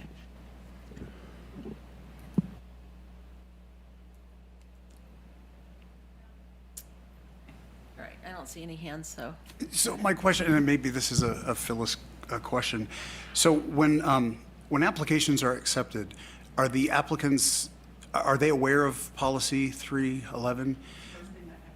Okay, so then they would read that, but then they would also know in that, for some of the applicants where it says that they could not receive funds from multiple programs at the airport. So if they have already received funds from another program, that they would be ineligible for this. Is that true? If it's over $1,000. Okay, but they definitely all read or know about 311. So that's okay, thank you. I'm ready. Well, I'm ready. I move that we approve the recommendation of the TTCF committee for $434,893,000 as recommended. That's my motion. I will second it. Director Diamond? Yes. Director Hetherington? Yes. Director Odette? Yes. Director Rolfe? Yes. Director Stevens? Yes. Motion carries. Okay. And thank you, everyone, and Phyllis and Dana for coordinating it, and thank you to everyone who's applying. We're working towards this. We'll be talking at the next budget meeting. We're doing our best. And go talk to your other agencies, because many of them have property tax dollars as well that subsidize their user costs. So there is more property tax money, like to the tune of 17, well, it used to be 17 million 3 years ago. Talk to them. Okay. Does anybody need a break? I get to take a break. What's that? I get to take a big break. Okay. Oh, you're taking a big break. Yeah. Okay, can we, 10 minutes? Or we're back at 6:15. Okay.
Got it. Do you want us to text you when we're done with this, David? Oh, you're going to sit here? Oh, you can sit here? Oh, okay. Okay. Because he has, So unfortunately, if a director has a potential conflict under the Political Reform Act, the FPPC, which has jurisdiction over the issue, has very specific rules about how we're supposed to handle those situations, and you announce the conflict, and then the director actually has to completely leave the room until the discussion's completed. Okay, so anyway, I'm going to go now. My, see you my- later. My question to Josh is, have we been contacting FPPC to say, hello? Yeah, they Hello? have provided some, they've requested some additional information, which we provided. They still have not provided a timeline, so I do not know when we should get a decision, but I was hoping it would be before tonight, of course. It should be in the next 30 days or so. It's very difficult to accurately estimate their timelines. But you anticipate before October? I'm hoping. But to be honest, I anticipated before September. I don't say that flippantly, but you know what I mean? That's just honest. But I, given the fact where they indicated they were in their analysis, I'm hopeful before October. Okay, thank you. all right. Is this Jeff? This will be Rob for this one. Oh, okay. Thank you, Kat. So this is the hangar revitalization topic. It's been in front of the board before. I've updated this document to include some further recommended timelines and actions to take place, some photos. The recommended action today, this is a discussion item, so at this point, with your review of this document, we're looking for feedback from the board of directors for guidance about a hangar revitalization plan with the parameters that are outlined here as recommendations from management, and of course, hangar tenant feedback as well. Based on today's guidance, I do plan on holding the next ACT meeting on this topic to further solicit feedback from our aviation community. And also, the Fly Quiet, Flight Safe topic would be part of the next ACT meeting as well. So with that, I will look for your feedback on this draft plan. I think these are big goals. I just wish it could happen quicker. So get busy. That's my feedback. That's great feedback. And of course, part of this is a multiple step plan with updating our primary management compliance documents, updating our lease contracts with all of our hangar tenants, and then beginning a notification process and inspection process that would start as soon as second quarter next year, next summer, essentially, to identify hangars that are out of compliance with rules and regulations, both from the FAA and from our airport perspective as well, making sure our hangars are being used specifically for aeronautical purposes only.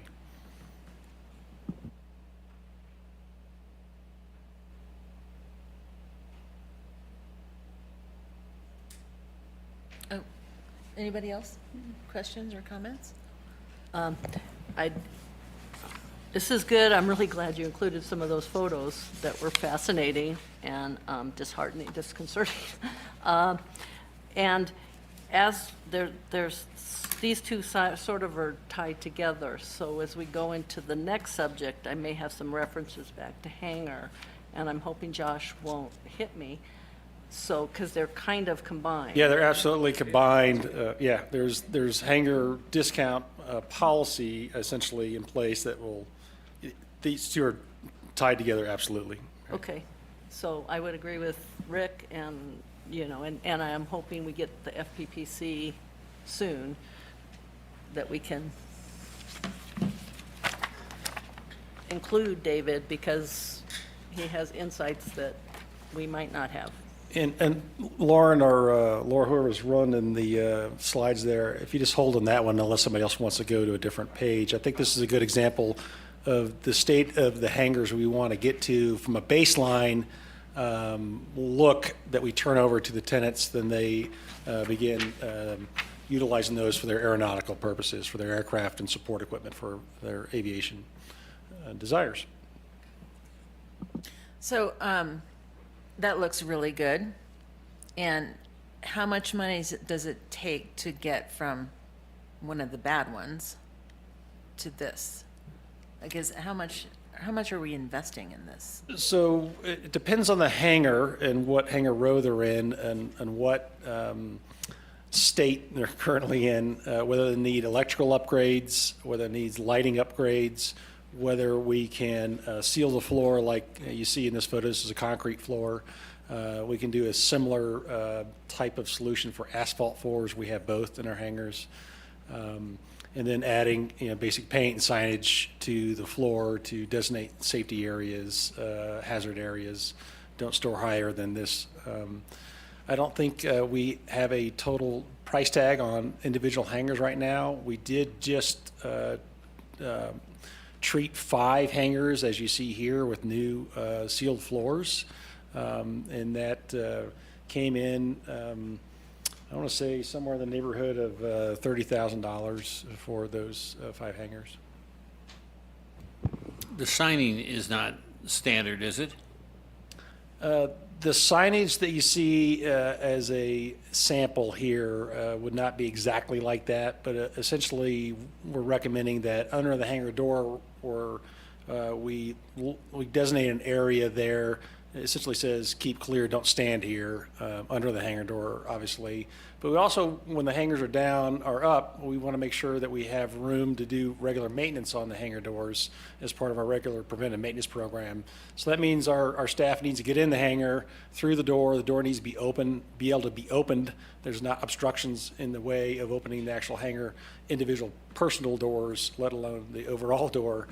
And then they need to be able to access the cables and the movement mechanisms of the actual hangar door. Okay. So we're asking that area right at the footprint of the actual man door to go in, the person door to walk in, and underneath the hangar door itself are areas that we'd want to designate as keeping clear.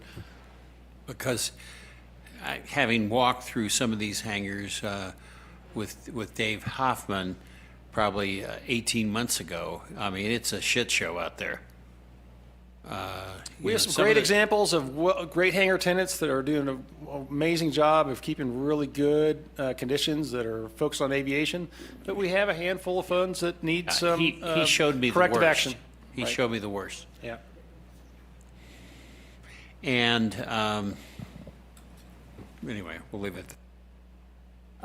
And part of this is also the end pockets as well, not just aircraft. Correct. Okay.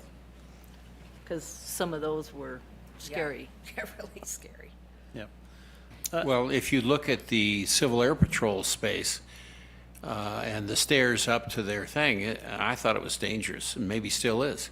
And Civil Air Patrol has moved out of that space now, and they've moved over into the EAA hangar to a Okay. space that's been retrofitted to meet their needs. So they're out of that previous situation, and we're remediating that space, taking out the essentially the unpermitted structure, or maybe it was approved at some time, but maybe didn't meet code currently, and so we've had that removed now, and we return it back to just a normal space essentially to be able to be used for our purposes or leased out.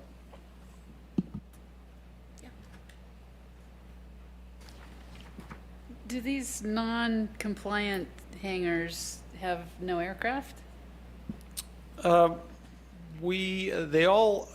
hangars have an associated aircraft to be able to access the hangar at some point in time, and there's an annual requirement certification. I think there are a number of hangars that haven't seen an aircraft in a while. The aircraft went away and hasn't returned.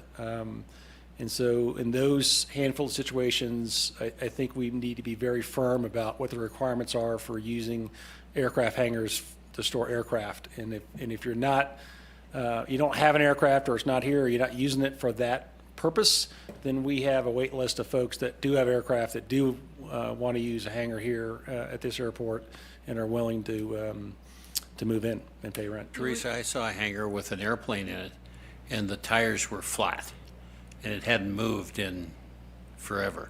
Is that against the rules? And where is the rule written? 'Cause I think as we just had FAA land use inspection here, and part of their inspection, they actually toured a number of the hangars that they're choosing. So they sell a variety of different states and conditions of hangars. We're waiting to get their report back from that inspection, but their comments along the way definitely reinforce the use of designated aviation hangars for aviation use with current airworthiness certificates. Like, there needs to be a tight requirement on that.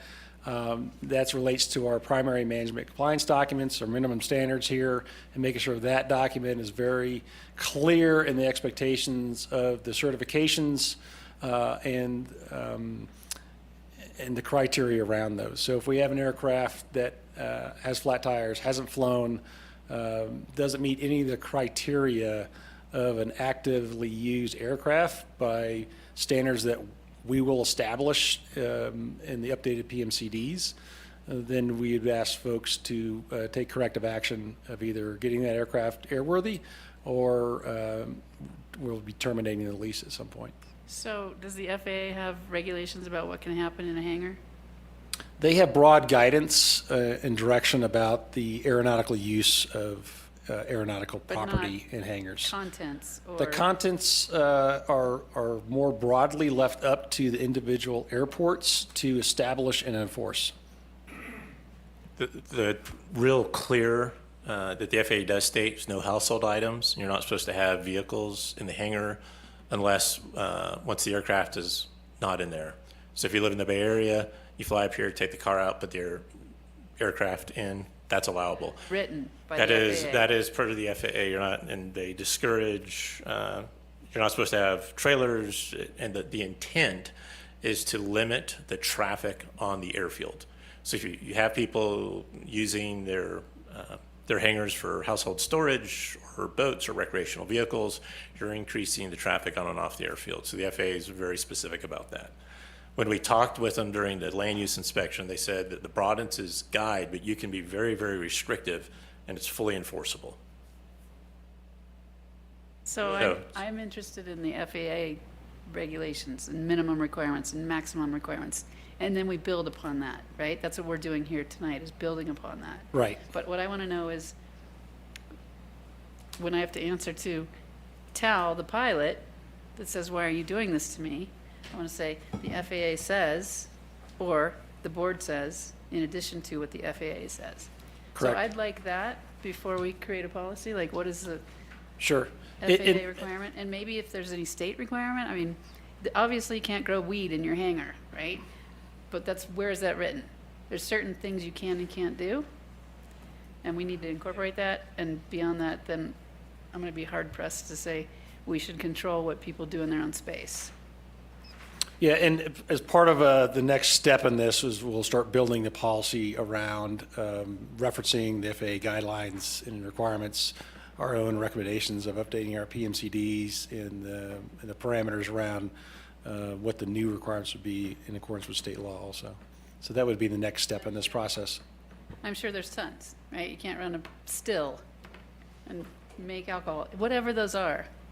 I'd like to know what the legal requirements are before we put bigger bumpers on it. Sure, can't live in the hangar, or, those kind of Whatever, things. yeah. Right, yeah.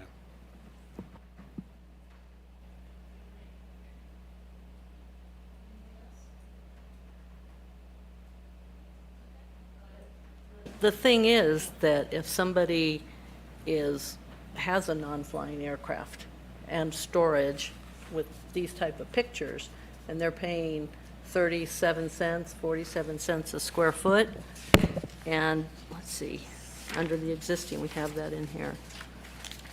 Right, the existing. I used to have a hangar here. Huh? Back in the day, when when there were vacant hangars, I used to rent one here. You Right. might know this. You were here? There was a handful of us that did, and the FAA came in and said, if there's anyone on the wait list, you got to go. So That we was got in kicked out. 08, 09. Yeah, so when I the economy know- went down. I'm Right. familiar Right. with all those things, but in my lease, it said, you can't do anything illegal, you can't live here, Right. you can't modify, a lot of those things. So I'm not arguing with you about the price or even that the airport, or the aircraft it flies. You can't own a drone and rent a hangar. I'm sure there's minimum and maximum and all Right. that stuff. And what I was going to say is that if I'm paying 45 cents a square foot for 1,600 square feet, I'm competing as a public agency, if it's not being used for an aircraft, I'm competing with off-field private enterprise storage, Which would be much more expensive. which is like $1.50, $2 a square foot. So one of our criteria was not competing with private. I'm And not saying we should be in the business of storage. Yeah. I totally get what you're saying. I just want to know, where is it written that if you have flat tires, you can't rent? Or it has to be fixed within X number of days? Or if you haven't flown in a year, you got to go? Or, I don't know, whatever those things are. Yeah, those would be the criteria we put together and make a recommendation to the board at our next meeting. And I've just, got a dirt bike I haven't ridden in 5 years, but you can't tell me to sell it. That's all I'm saying. Yeah, agreed, yes. in reference to the hangars as well, the FAA, they looked at some end caps as well. And often you can't use the end caps for aeronautical purposes. There's not a reason. And then their retort was, then you better be charging for full market value for whatever they are, the storage thing on the other side of the fence I'm looking at. So that's part of this as well.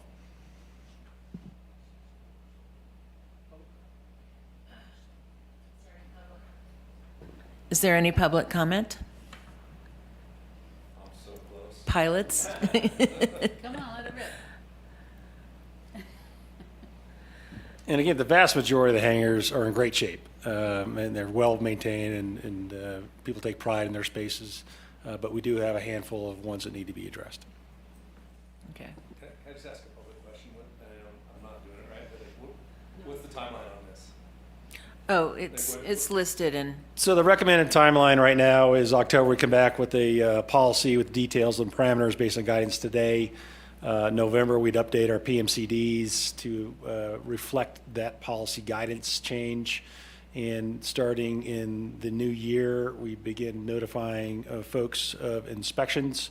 We go through all the hangars, and then for the most egregious ones, we notify for a cure period, probably during the summer months when people could actually do something about it. And at the end of that period, if they're not cured to a state that meets the requirements of the new policy, then their subsequent actions would be taken to essentially move those individuals out of those hangars. But we give people appropriate time to address the identified concerns that we would have based on the new policy. And then we just continue that cycle on a normal basis over the next several years of inspection. Yep. And continue to upgrade the hangars with new floors, new lighting, new lights, as we can budget and we can get through that in a regular workload. So we are constantly increasing the quality of what we're offering here to our aviation community. Cool. I didn't look at the agenda before I came tonight, so I'm still not fully prepared. Who are you? Hey, I'm Tal Fletcher. How are you? Yeah, I live in a noise-sensitive house about a mile from here. I'm also a hangar tenant. So totally unprepared to comment, but I'm obviously paying attention. What I'd like to suggest, if it hasn't already been done, is as you guys are going through this process, that you engage with hangar tenants. And if you already have, and I missed that opportunity, then that's my bad. But if that hasn't already been part of your process, I'll be the first to raise my hand and say, let's sit down and talk about what works as a hangar tenant, what doesn't, what feels good. I mean, I've got a million ideas now that I'll spare you because I'm not really prepared to present them, and I probably can't do it in less than 3 minutes. But speaking for myself, but I believe on behalf of every pilot I know here, I think we'd like to sit down with you guys, either one-on-one. A 3-minute public comment is not the right forum for that because there can't be back and forth and because it's time limited. But I'll just say publicly, I'm here to talk to you guys anytime you want about being a tenant here and pros and cons and ideas and brainstorming and trying to keep the FAA happy and try to keep everyone happy and trying to keep the hangar tenants happy. So talk to them. Sounds like an act. Well, Tal, look forward to talking to you more. We'll send some more notifications out, not to you, but to all the hangar tenants, Sure. talking about a timeline for feedback and discussions. Yeah, and I'm I come to these meetings a lot, but I'm still kind of a rookie at the process, and I'm probably breaking all kinds of rules now. But I'm looking at the 4 of you and the 5 if David was here, because you guys ultimately are going to vote and make a decision. And as not just a member of the public, but as a hangar tenant, I'd like to dialogue with you one-on-one and not violate the Brown Act, whatever. Just talk to you one at a time. And I know I need to talk to you guys too. I'm kind of looking at 2 different audiences here, but I'd love to.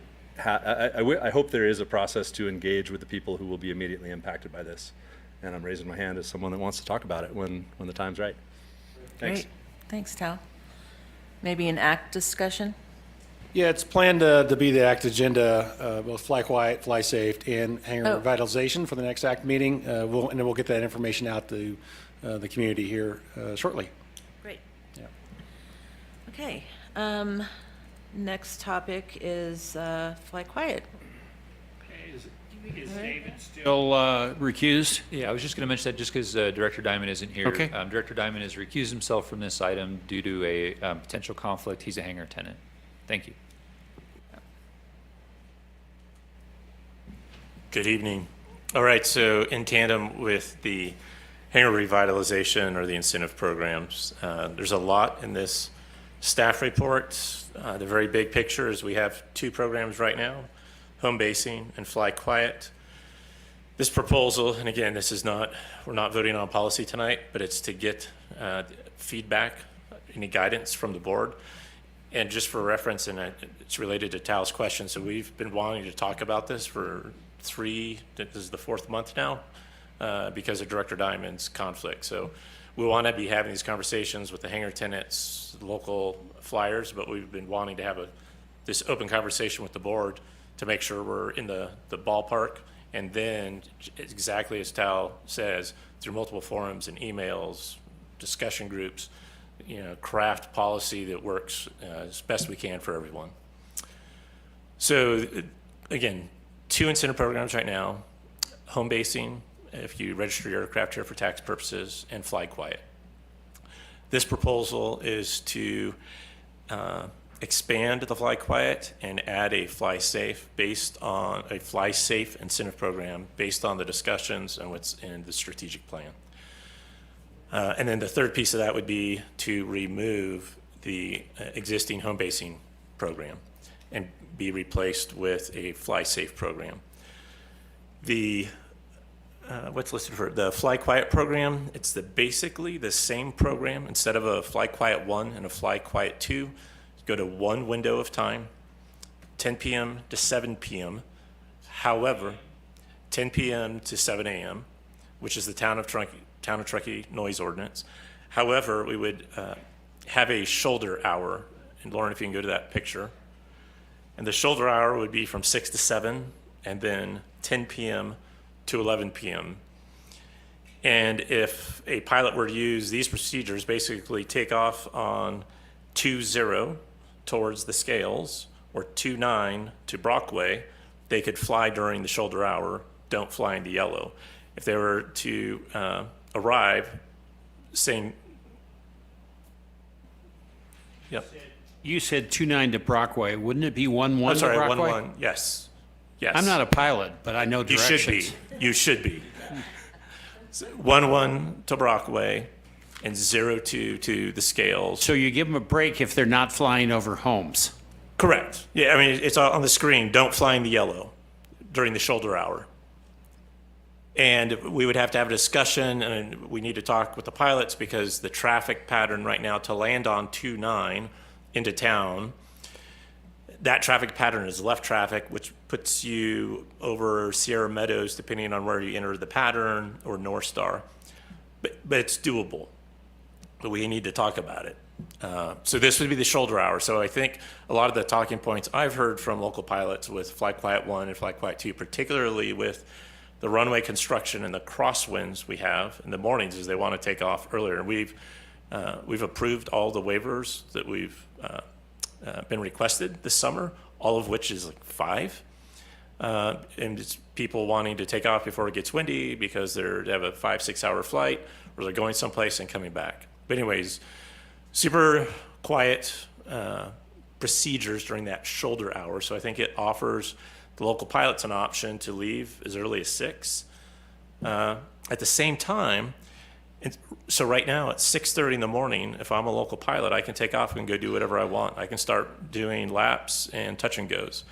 So while we're giving flexibility at 6 in the morning, we're also asking that the shoulder hour goes to 7. So we're giving 30 minutes. We're also taking 30 minutes, but it's for these really specific flight procedures. So this would be part of the Fly Quiet program. The other piece would be no more than 3 touch and goes in a row without switching runways or temporarily departing the pattern. When I mean that, if I'm doing touch and goes on 1129 and I can't switch to 0220, I pop out to the scales and re-enter the pattern just to give the residents a break in there, whether it's 3 or it's 5 or it's 6.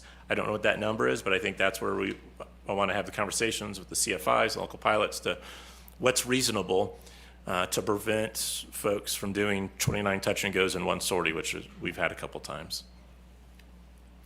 So that's the basics of the Fly Quiet. Sir? Home basing. Yes. Before Rob and Jeff were here, what I was told Yes.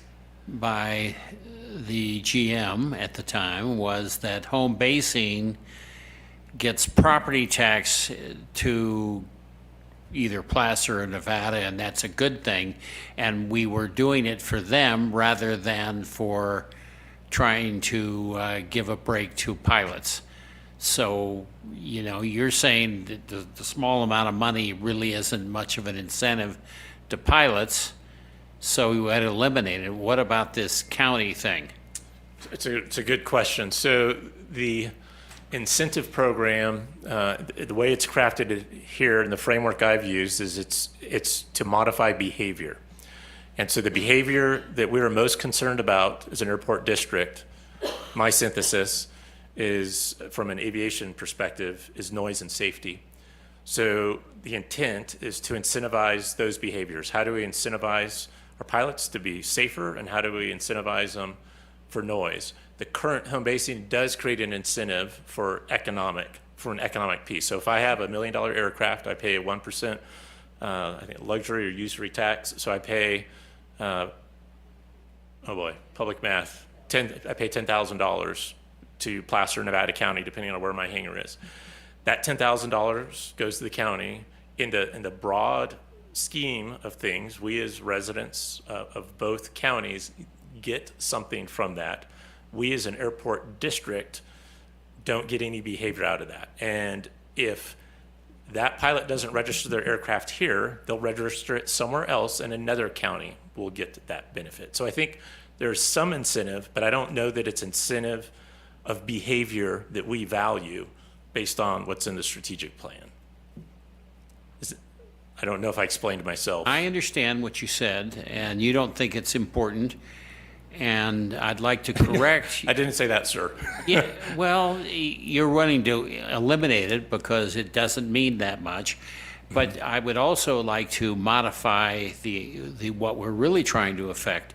You said noise and safety. Correct. I'd like to revise that to be safety and noise. 100% agree. In that order. Agree. Safety first. Yep. Okay, and noise too. Yes, noise is important. And I'll skip ahead a little bit. If you're a T-hanger tenant, Tal's going to get all the same incentives. If he does Fly Quiet and Fly Safe, he'll get all the same incentives he gets today. The local tenants that will lose incentive will be the larger hangars. So right now, it's 4 cents a square foot for home basing. And if you do Fly Quiet 1 and Fly Quiet 2, of which 202 of 216 tenants do both Fly Quiets, it's also 4 cents. So 98% of our tenants are getting 8 cents a square foot. So if I'm the smaller T-hangars, it comes out to about $100 a month, and it depends on the exact square footage of their hangar. So our average T-hanger is getting about $1,200 a year. If I'm in an exec or November Papa, the super execs, I'm getting about $330 a month discount and $3,600 a year in total discounts. Note, it's the same behavior that we're asking in terms of the Fly Quiet program, but under the current system, it's based on square footage. This proposal is advocating for a flat rate such that if you're a T hanger, you get the same discounts as I would if I was a November Papa. And basically, it's about a third would be for the Fly Quiet, and just as Director Stevens mentioned, 2/3 of the discount would be tied to the Fly Safe, demonstrating that we as a district really value the Fly Safe. So Fly Safe would be $780 a year, Fly Quiet would be $360 a year. Total savings of about $1,200, which is about what most T hangers are getting right now. It's actually a little bit more than most T hangers are getting by like $50. Relative to what? How much is the rent? Rent is about $500 a month. It's actually in here. It's about $500 a month. It's based on square footage. So if Tal's paying $500 and he gets $100 off, that's 20% discount, yeah? Yeah. So by discount, I didn't put it in this version, but I ran spreadsheets. I think the T hangers are getting a 16% discount. The execs were getting about an 11% discount on their rent, and the November Papa were getting about an 8% discount on the rent under current dollars. So very clearly, being very clear-eyed about this, if we were to do this in 2024, you did both programs, it's $1,200, it's $100 a month discount for everyone. So if I own a Pilatus and a float plane and an Epic, and I have 3 hangers in my exec, right now I'm getting $3,600 a year discount. Under this program, I'd only get $1,200 a year. So some of the cost savings is that the larger hanger tenants don't get as big a discount, because right now it's based on how many square feet you rent from us, as opposed to what behavior are you doing, because Tal's going to make just as much noise as somebody that has 3 or 4 aircraft and they're flying their Cub. There's a lot of ethical questions in this. So it's favoring the Pistons. I would say I would characterize it as behavior. It's favoring behavior. Behavior, yes, sir. But its smaller planes get more. It's treating everybody equally and fairly based on their activity, not on their square footage lease. Yep. Right. Okay. So it's less of incentive for the jetport. We only have about 6 jets that live here. Correct, it's like 6 or 7. That's all? That live here, when I say live here, A hangar here. like hangared here. We have more jets that Visit. have hangars here but don't live here. We have about 6, depends on how you count, about like 6 owners of jets that physically live here in Truckee and fly in and out of their hangars on a regular basis. Most of our large hangared aircraft don't live here on a regular basis. And I can address the history of why it was addressed this way, because I was on the board at the time. And at that point, I think hangars were rented for like $200, and it was so far below market. But it would have been too big of a bite to bring it up to market. So these other alternatives were developed, and it was the home basing and the Fly Quiet. But the Fly Quiet addresses the noise. The home basing is not affecting safety or noise. And so really, if what we're trying to do is address behavior, we should be doing it through the Fly Quiet and the Fly Safe, the SOLI program, the WINGS program, and some of these other things. And going to that end, when I look at this, there's a couple comments. Of course. You know, you're saying we could save 70,000 going from 245 to 175. I'd be fine keeping it at 245. I'm all about incentivizing good behavior. So in terms of if that number needed to be bigger, I'm okay with that, because it is a big care about for this community. I think it's fine to make home basing go away, because I don't think we derive benefit from it. In terms of the 10 to 7, that's not just a town of Truckee or Placer County or Nevada County, that's state of California quiet hours. On to the Fly Safe, you got, these are sort of more global ideas of, Yeah, and just the Fly Safe, just to get everyone on the same page. So it's an Not there yet. existing there's an existing program. It's not called Fly Safe. It's called FAA Wings, all in capital letters. General aviation has had the same accident rate for about the past 30 to 40 years. It has not gone down. In commercial aviation, accident rates have plummeted. The last time there was a crash of an airliner in the United States was 14 years ago. In the past 23 years, Truckee has had 23 accidents with major injuries or fatalities. We're not more dangerous than anyone else. General aviation is much more dangerous. To address this, the FAA did the analysis. There's also a big difference between a commercial professional pilot and someone that's flying recreational. One of the key findings is when the FAA started looking at this about 30 years ago was that the general aviation pilot doesn't have a continuing education or some type of flying proficiency or a forcing function or incentive to be proficient and kind of always studying a little bit. So the FAA Wings program was developed that you are always in a continuing education. So you have to do what's called 3 knowledge credits per year. You can do an in-person class. You can do it an online. Our Air Traffic Control 101 that Kat attended was an FAA Wings accredited event. But so you have to do 3 knowledge events. It's more than just ATC 101. It's called Basic 1, Basic 2, Basic 3. Depending on what I do in Basic 1, it could be a 2-hour seminar and I get checked off, or I could do 3 small little things that get me my basic level 1 check. The intent is that you're always in some type of continuing education. The second element for the proficiency piece is that pilots do 3 flight activities a year with the CFI. Ideally, the pilot would fly with the CFI 3 times. However, you can fly and just do everything in 1 flight.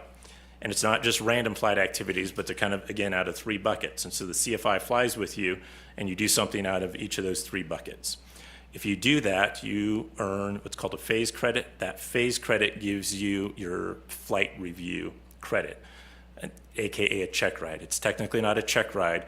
Once you do that, your certification is good for another 2 years. The intent of the Wings program is for pilots that every year they're flying is to always be doing continuing education. Instead of flying with the CFI every 2 years for a flight review, they're flying with the CFI at least once a year. And if you talk to people in the FAA, a lot of the professional pilots, flight examiners, et cetera, don't really like the Part 91, the way it's written. It's written a long, long time ago, and it probably won't change, because right now the requirements are really, really low. You go up, fly with the CFI once every 2 years, do your medical, and you're pretty good. So the intent of this program is for currency and proficiency. Talking to the FAA safety rep in the region, they're willing to make KTRK a test bed.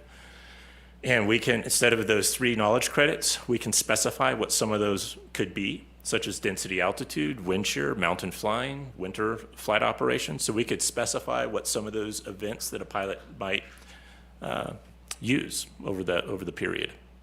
They're willing to make us a test bed. They're super excited about it.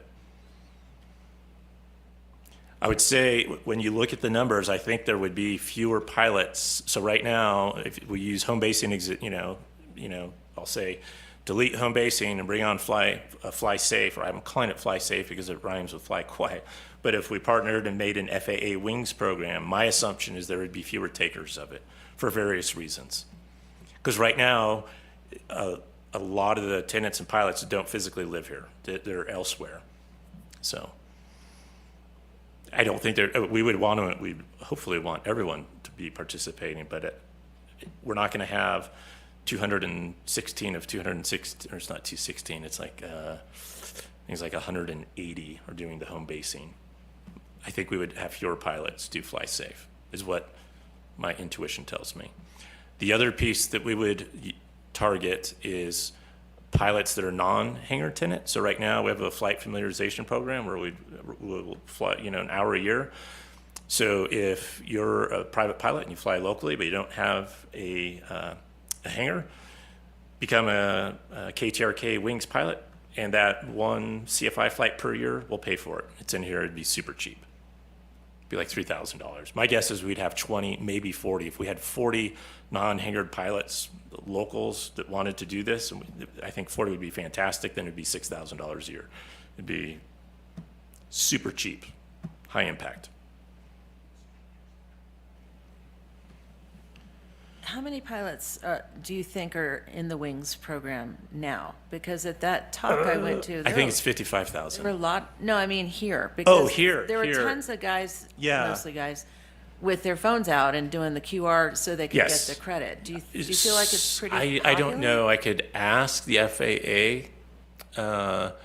We had 14 or 16 pilots request credit that we turned the names in. Oh, okay. So it was around that. Okay.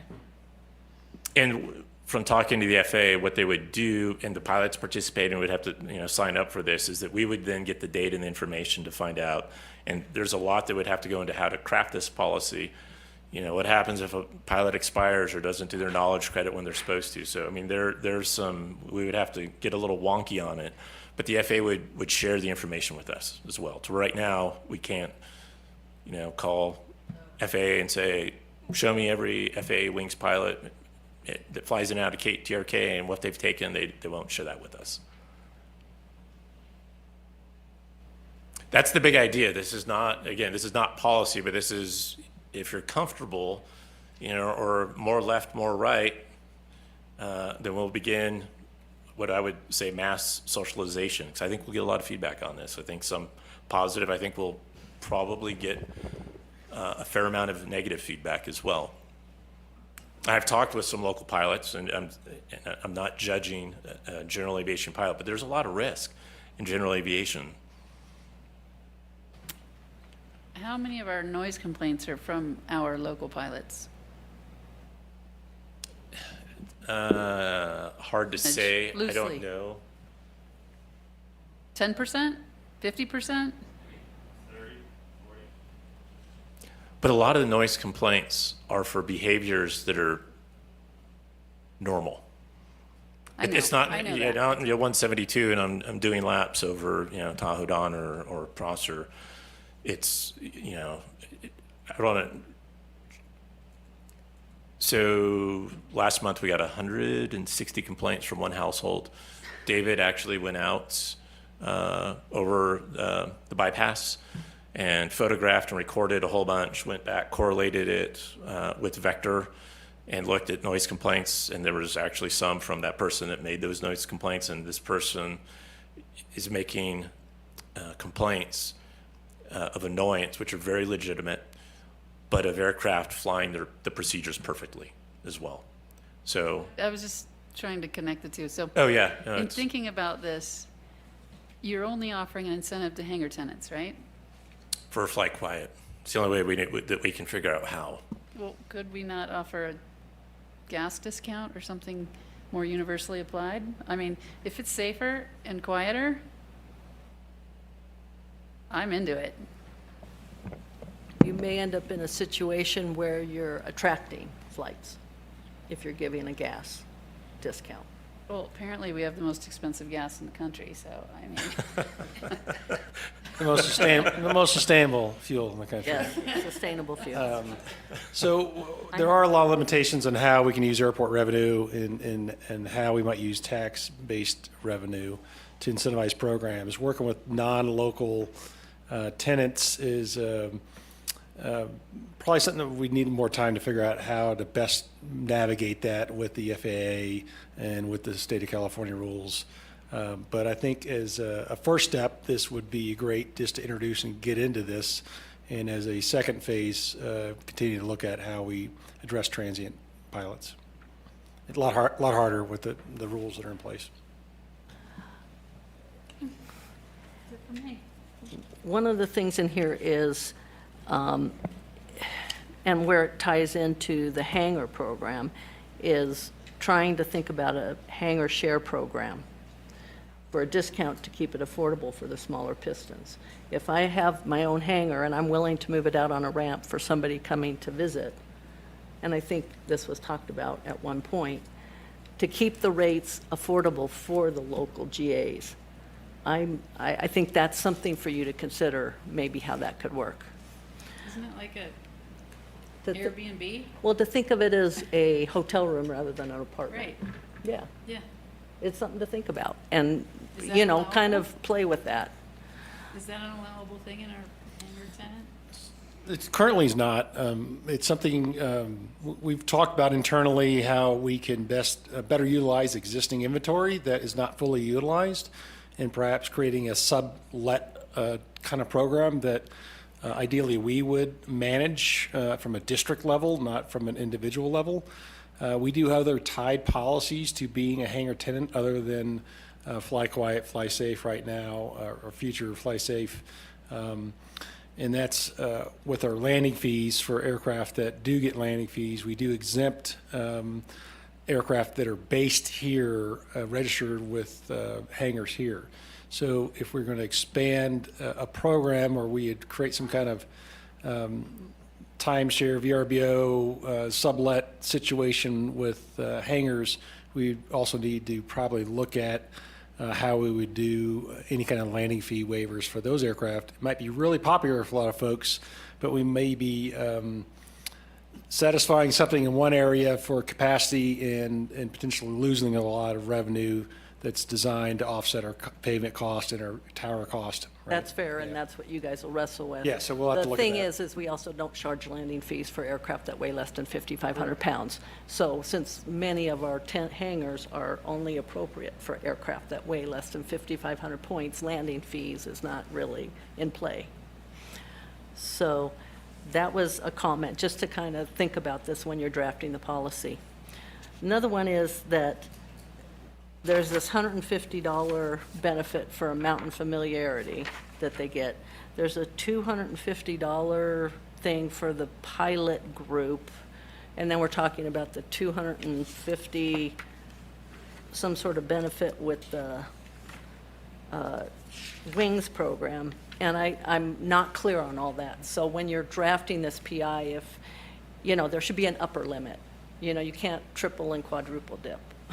And answer, the way we've talked about it is, if I'm a hangar tenant, I can get a hangar discount on Fly Safe and Fly Quiet. I don't get the $150.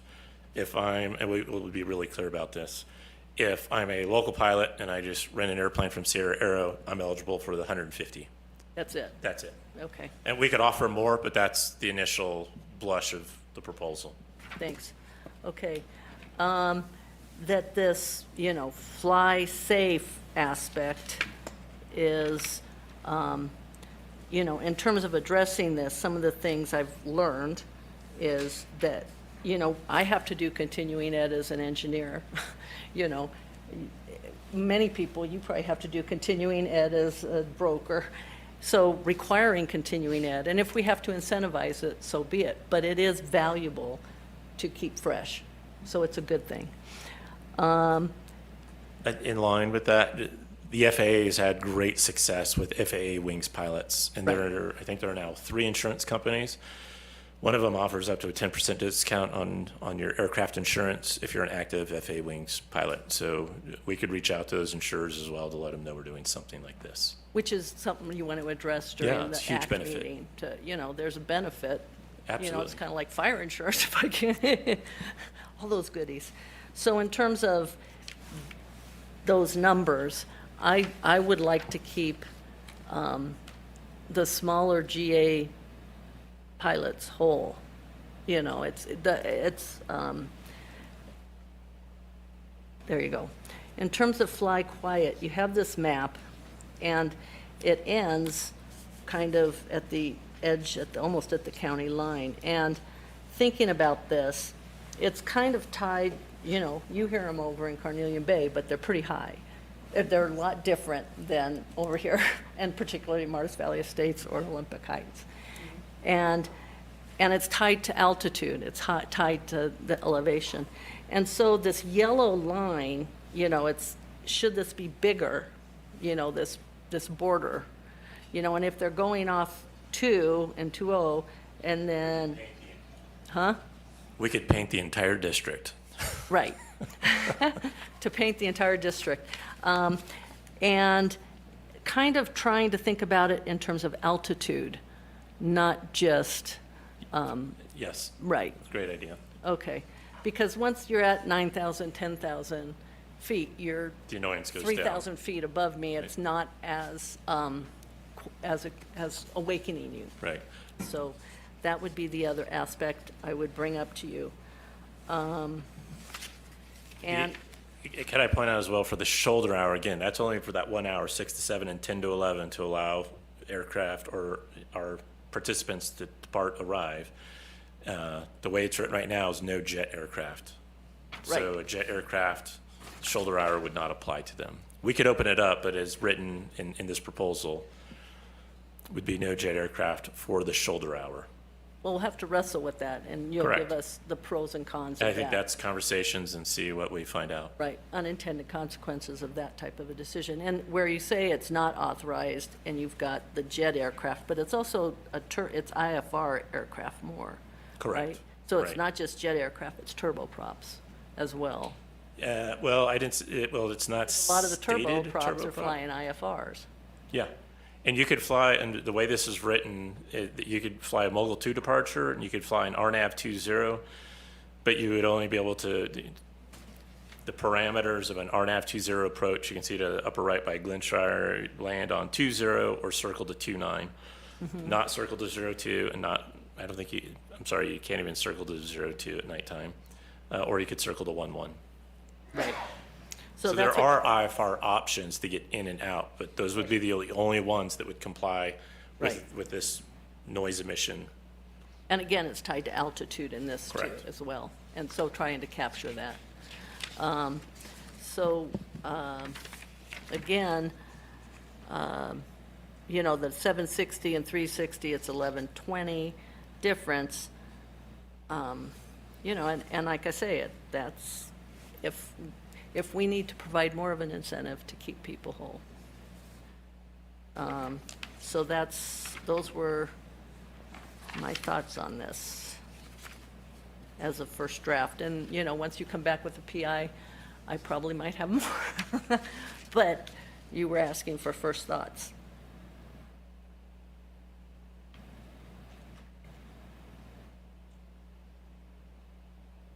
Anything else?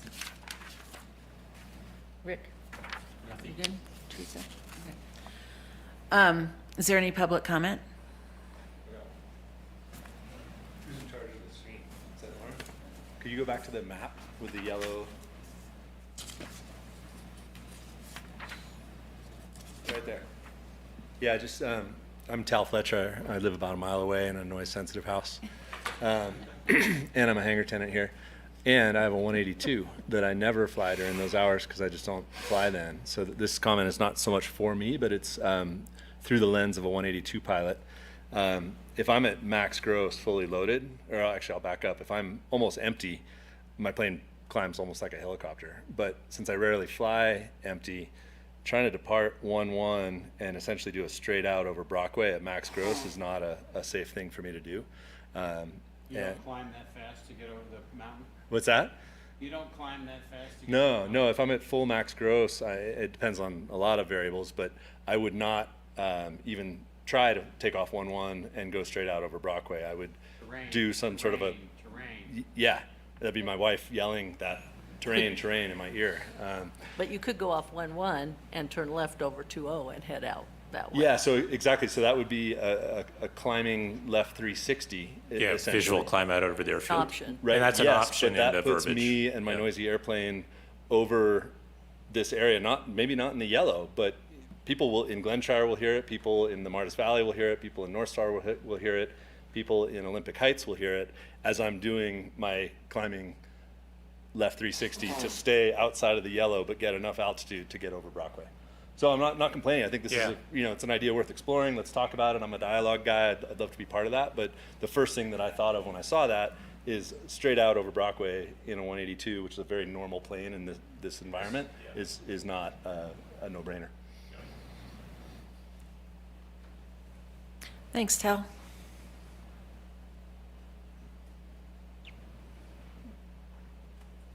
Love the sweatshirt. Thank you, Madam President. I have transited the Sierra at night more than 50 times, and this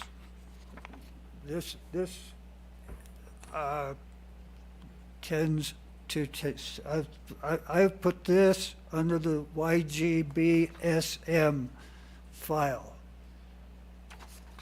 And nobody's gonna ask why you gotta be shitting me, okay? Coming up from the Bay Area, can I go, yeah, I'm gonna go over here. Yeah, coming up from the Bay Area, this is Highway 80. And when I'm giving mountain flying talk, I talk about when I fly up to Truckee at night, I always say, okay, I'm gonna stay within gliding distance, and I'm gonna keep talking of Highway 80, and I'm gonna keep talking, and I'm gonna keep talking, and I'm gonna speak up until, hey, whoa, I am comfortable back over Highway 80. Highway 80 is not a great runway, but it's long and it's flat. And that is your only place to go if you have a problem at night to land. And now, going down even a highway, well, let me tell you the other thing first. The longest night flight I've ever had was between Placerville and Blue Canyon with a student. Now we took off from Placerville, and it's black. It is black. There ain't nothing out there that you can see. And if you have a problem, now this is what you also teach in night flying. If you're out someplace in that yellow area where it's black, which there's a lot of black there, and you have an engine fail, then you fly you do all your procedures, you do your flight down until you think you're getting near the ground, and then turn your landing light on. And if you don't like what you see, turn it off. You might as well. That's why you carry a survival knife. So, okay, so you don't have to wait till you crash. But anyway, now I got off track.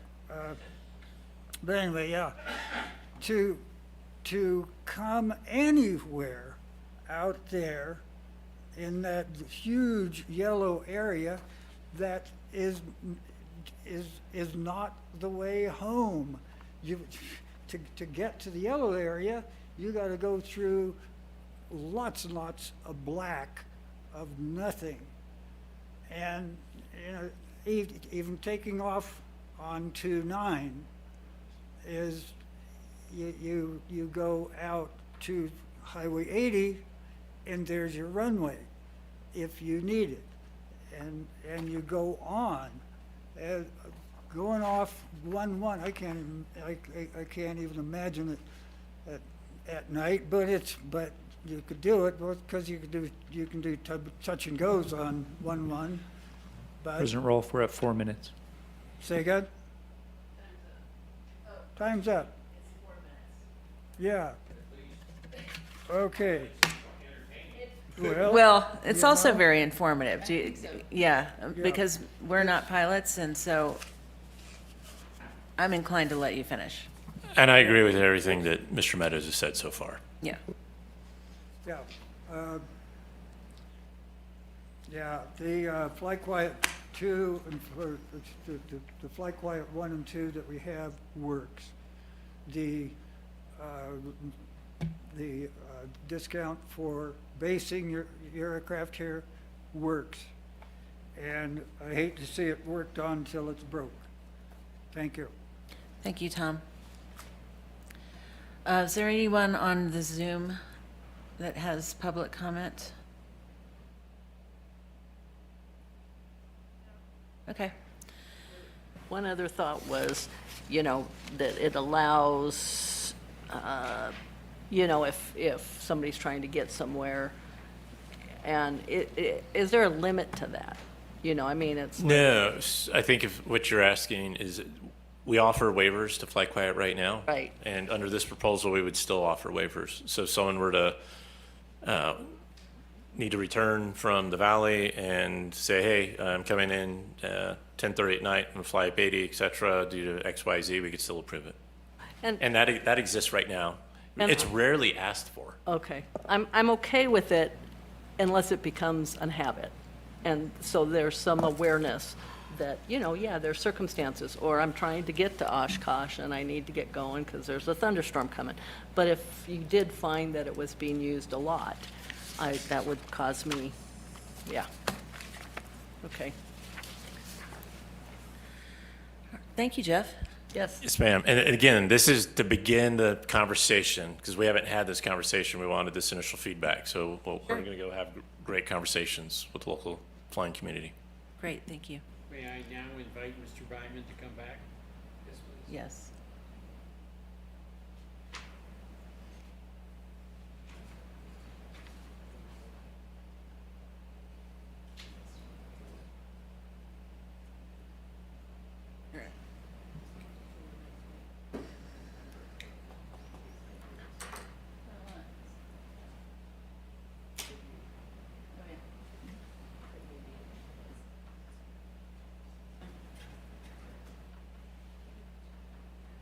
Why the hell would you fly from that class? Are we going to wait for David to I return? think so, yeah. Okay, is he close? I think we should. Okay. I sent him a text. Yeah. Yeah. You want me to go get That's a great idea. No. I'm joking with him. Yes. We're taking a break. I can joke. I don't think he went home, did he? No. He said he'd just go away and ask me to text him, Oh, okay. and I did. Well, what's the next thing? Be watching on there. He could watch. He can? Can he? He could watch. He wasn't supposed to watch. Yeah. What's the next He thing? could be watching it on Zoom.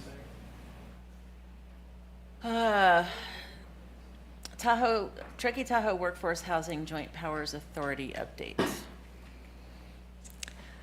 We don't really have an update. We had to cancel our September board meeting last minute due to a medical emergency by one of the JPA staff.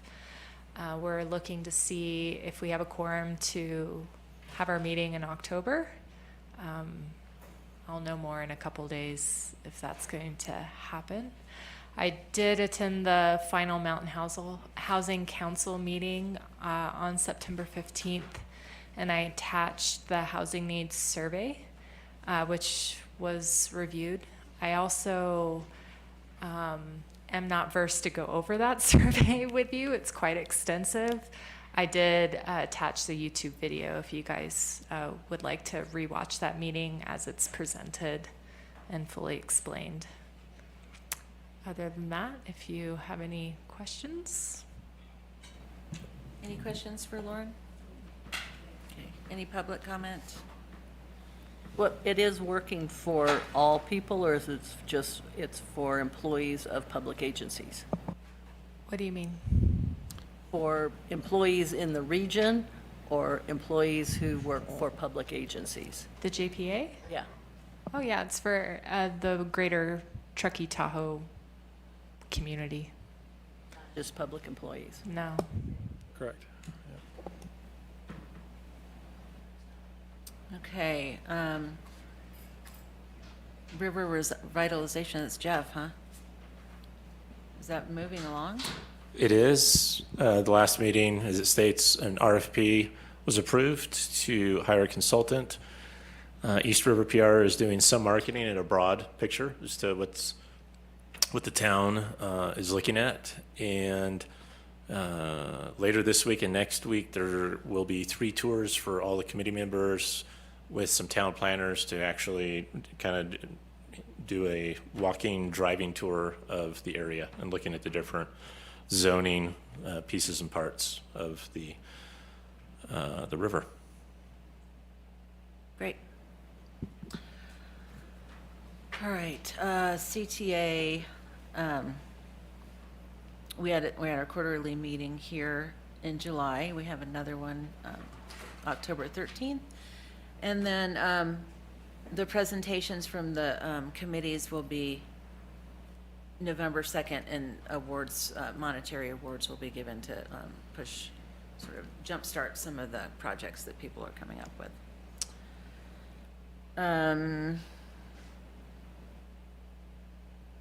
And you said the ACT is going to be the Yeah, ACT meeting will do Yeah. fly safe, fly quiet, and hangar revitalization. 3 topics. We'll refine those documents that we have from today based on feedback, and we'll get those socialized with the community to seek feedback from our aviation community that it impacts. It's the second, is it up there? Yeah, October 11th. 1800 to 1900, online Zoom meeting. I would say that if we do have a FPP response by then, and if David can participate, it would be useful. Otherwise, if the FPPC hasn't responded, I have to think if I'm here. I think I'm here. LAFCO. I'm here. I can do it. Okay, but if you have an answer, I think you would be very valuable Yeah, there. definitely. So we'll have to push them. I can follow up with them after this meeting. Great. Okay, general manager's report. Did you have any highlights that you wanted to? In the report this month, I've changed part of the format a little bit, as previously discussed, and I will be using our strategic plan Appendix A as our goals, as on the screen there right now, Attachment A, as a methodology, if it's suitable to the board, to start providing feedback on the established priorities of the board of directors in our strategic plan, as a regular monthly feedback to the board and the community. Other highlights on there is and welcome board feedback. There's some additional comments about ongoing discussions about expired transportation agreements or agreements that never existed or certainly never went before the board that were multi-year commitments of funds. They've all expired. We're looking to renew some of those agreements. I've tried to outline some of the conversations around that. I know the board provided a little guidance around transportation future initiatives in our earlier budget workshop, but there's additional guidance. I would welcome that as well. I expect and I hope at the October meeting that a combination of Placer County and the town of Truckee representatives from the transportation sector will be presenting a new recommendation for agreements going forward.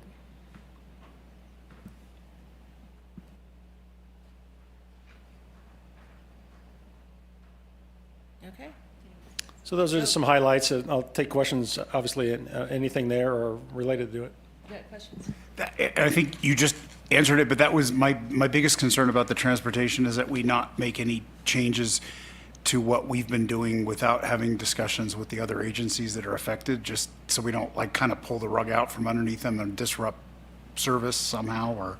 Yeah, I certainly have been having conversations with all the appropriate representatives and staff and some elected officials about past programs and about, as I've outlined in the report, recommendations of how we can move to one standardized agreement that covers our engagement on existing programs, slowly phase out over 2 years the existing programs, baseline programs, as they ramp up their funding to cover those, and look at new, more innovative transportation programs that fits along the lines of what we discussed earlier, whether it's rail to the local housing suburbs of Truckee now, which is Reno, or other innovative things like TART Connect that is growing rapidly as things that we can help provide perhaps some seed funding to accelerate some of those projects and initiatives faster than they would otherwise.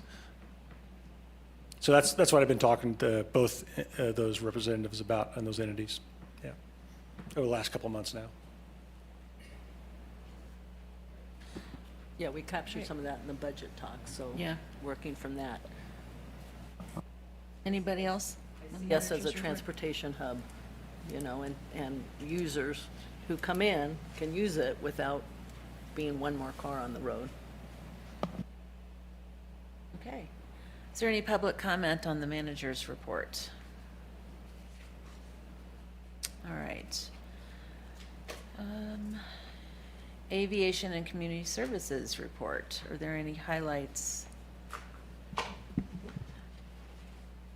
The only thing I would mention is touch and goes were a lot less. I think it's because of the runway construction and afternoon winds. It's the crosswinds on 1129 over the past, since construction began, are pretty strong. The afternoons, real strong.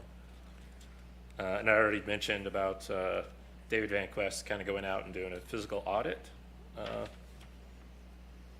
In the VIP TFR, I think the last board meeting, it was still going on, but the local flying community in and out of Truckee did a great job. So.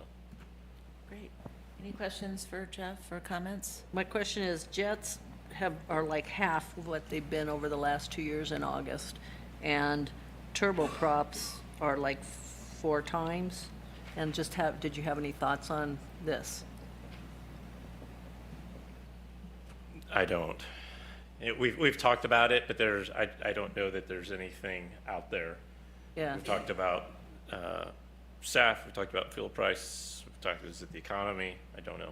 Don't know. But there's nothing that stands out as some outlier that we think this is what the driver is. Okay, it's pretty distinctive. It is. Yeah. All right, any public comment? Oh, I'm sorry. I just want, and I don't know whether you would agree with this, Jeff, but so we're seeing around 250 we saw around 250 reductions in piston operations, but we saw an increase in the comments for pistons. I'm assuming that's because of the shutdown of 220. And if that is the case, I think in a kind of reverse way, that is the data we needed to prove to us that we need to get traffic off 29. And if we can get through education, incentive, whatever, traffic to use 20, I think we could end up saving ourselves tens of millions of dollars. I think it's a really good observation.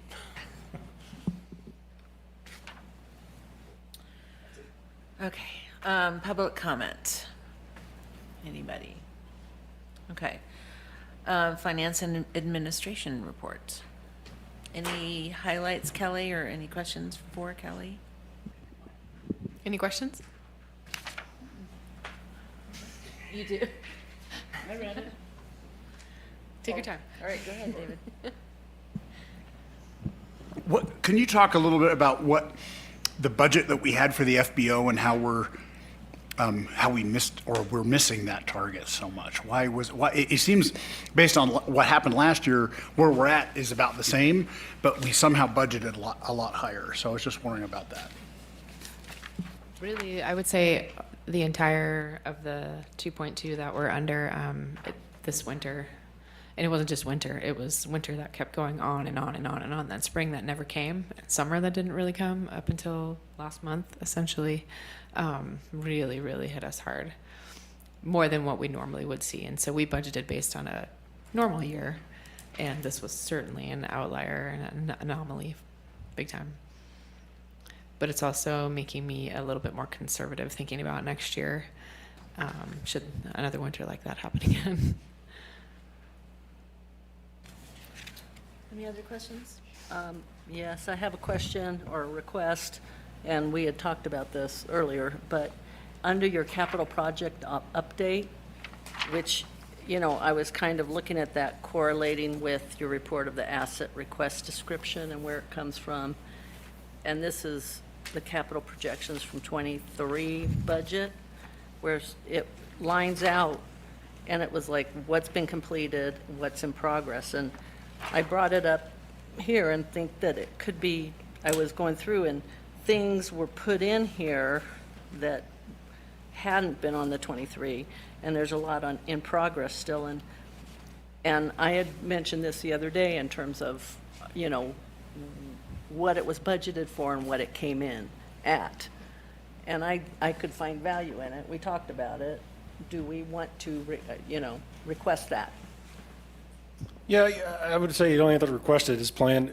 We started reporting on our projects completed without request. We plan on upgrading, now that we have the reserve study, to categorize and quantify everything, a more deliberate process about tracking and reporting the when projects are completed, budget, actual. I think that is a good expectation for the board of directors to want to see, and we will certainly be providing that. I think this is a constantly evolving and updating part of our reporting. So we're definitely on board and are moving in that direction. Great. Yeah. Thank you. And keep in mind also it's never going to correlate exactly one for one with the budget, because there's things that come up that maybe we had the chance to do, like the fire hydrants and stuff like that. I agree, but it's also like, was it close to what it budgeted? And Sure, just gives yeah. us a touch point, and lets us know. And, things come up. I absolutely agree. Yep. And Do we're lucky if above the we line, get it. below the line, and as best as we can forecast. Right, exactly. And if stuff's in progress and/or if it's getting pushed to the next year because we just couldn't get to it, that's also valuable for us, because then it puts it higher up in our awareness to push on, say, yes, get it done. Any other questions? All right. Any other questions? Okay, thank you, Kelly. Is there any public comment on the finances? Okay, let's see, future agenda priorities, meeting management, we've all read that. Staff conference, Rob went to a conference. I did. Actually, I went to two conferences, one for the California Special District Association, first time attending with that body. It was informative. I think some of the highlights I brought out of that were mostly on the finance side that I've shared with Kelly, which has helped influence our investment policy with California class options that have just come online this last year. Had some good discussions around that. The other conference was the local California Association of California Airports Conference, their annual meeting. We're members with that organization. I was on a panel speaking about leadership there as part of that conference, but had really good conversations with the GAMI 100 UL folks. Essentially, that is the unleaded fuel substitute, drop-in substitute for 100 low lead that's coming online out of Texas, Oklahoma area, and really getting a good insight of what that timeline's looking like. And I'm following up on that with those individuals and our fuel supplier conversations already about trying to get some realistic expectations on timing of fielding of that or other products like that. There is also another conference coming up next week that I plan on attending. It's the North America Sustainable Aviation Fuel Conference. And that is just finding out about that this last couple of weeks. I'm going to squeeze that into the schedule as well and go and meet with the thought leaders and the industry experts on sustainable aviation fuel in North America here, and really see if we can make some more connections to the industry leaders in that area as well. Being a general aviation airport that's offering 100% sustainable aviation fuel, I think there's a lot of great connections that we need to maximize to benefit our customer community and all the attributes and transfer of attributes of sustainable aviation fuel beyond just the fuel itself. And that's an evolving market right now. Great. Hey, Rob, do you know of any other airports that are even close to offering 100%? None. Every conversation with folks insider in the industry in this space, and I'll be getting into that conversation more this next week with even more folks trying to understand that. Actually talking with the COSAFA organization, which is the nonprofit that's establishing international standards for sustainable aviation fuel. And hopefully between them and perhaps another company becoming a pilot test site for some of the things they want to help understand and learn more from a general aviation's perspective of launching several programs to further the adoption of sustainable aviation fuel across the industry. So already in those discussions right now, but hopefully I'll know a lot more after next week. We're talking to a few folks that I have not met yet in this space. Yeah. Just give me 10 more minutes, David. Okay, meeting review and direction to staff. Good meeting. Thanks for the feedback. I think I'd have to go back and categorize the details. I think principally on the two last conversations on our discussion items was the fly safe, fly quiet feedback that I know Jeff has notes on that we'll be talking about to inform that launch of that discussion with the community here, and same with our hangar revitalization program. So I don't have those line by line right now, but that's something I can circle back and give you all after the meeting. And then the capital projects update kind of table, is that something to expect anytime soon, or is that? I don't want to put a date on that yet. I think that's something we've got to work into the system here. At the latest, it would be with the new fiscal year, I would say, as a methodology that we would begin to normally report on starting in January. Okay. And I just had a quick one, just a reminder to the board that we did receive a litigation threat during public comment. So to the extent that the commenter reaches out and tries to engage with you, would request that you attempt not to do that if the event that legal threats are brought forward again. And to the extent necessary, this is something we potentially can discuss in closed session in the future as appropriate. Thank you. Great, thanks. Did I hear don't talk to? Yes, please. Okay. Great. Any board member announcements? I have one. I will be attending remotely, if I attend at all, to October, the day before I'm having my right knee replaced. So I will be sitting on the couch with ice on my knee and maybe drugged up. Yeah. So Could be fun. it could be fun. No, thank you. Under For us. traditional rules. Yeah, or we may be able to fit this one under AB 2449 if it's a medical issue. So I think, Rick, we can work with you offline to make sure it's agendized appropriately. Please do. You want to? We want you there, but we want you lucid. I think it'd be fun watching. The address. Might be more lucid. And there may be a way for us to not have to make your home address a public meeting location. We'll follow up. Yeah.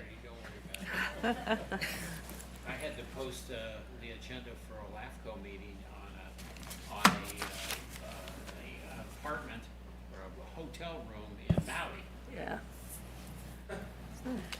Did you have anybody show up? No. All right. Okay, so next meeting is October 25th. Oh, I'm sorry, you have an announcement too. I have an announcement. Today's my 9th anniversary living in Truckee. Although it just seems like I was here a few weeks ago. It's my favorite place in the world that I've ever lived. And this is my favorite airport that I've ever flown in and out of. So thanks to all the people watching who live here, who make this such a wonderful place in the Tahoe Truckee region, and to everybody in this room and everybody who's not in this room who make this airport so awesome. I wanted just to thank you all. Congratulations. Yeah. Yep. Can I make a motion, we adjourn? Second. Director Diamond. Yes. Director Hetherington. Yes. Director Odette. Yes. Director Rolfe. Yes. Director Stevens. Yes. Meeting adjourned 7:47.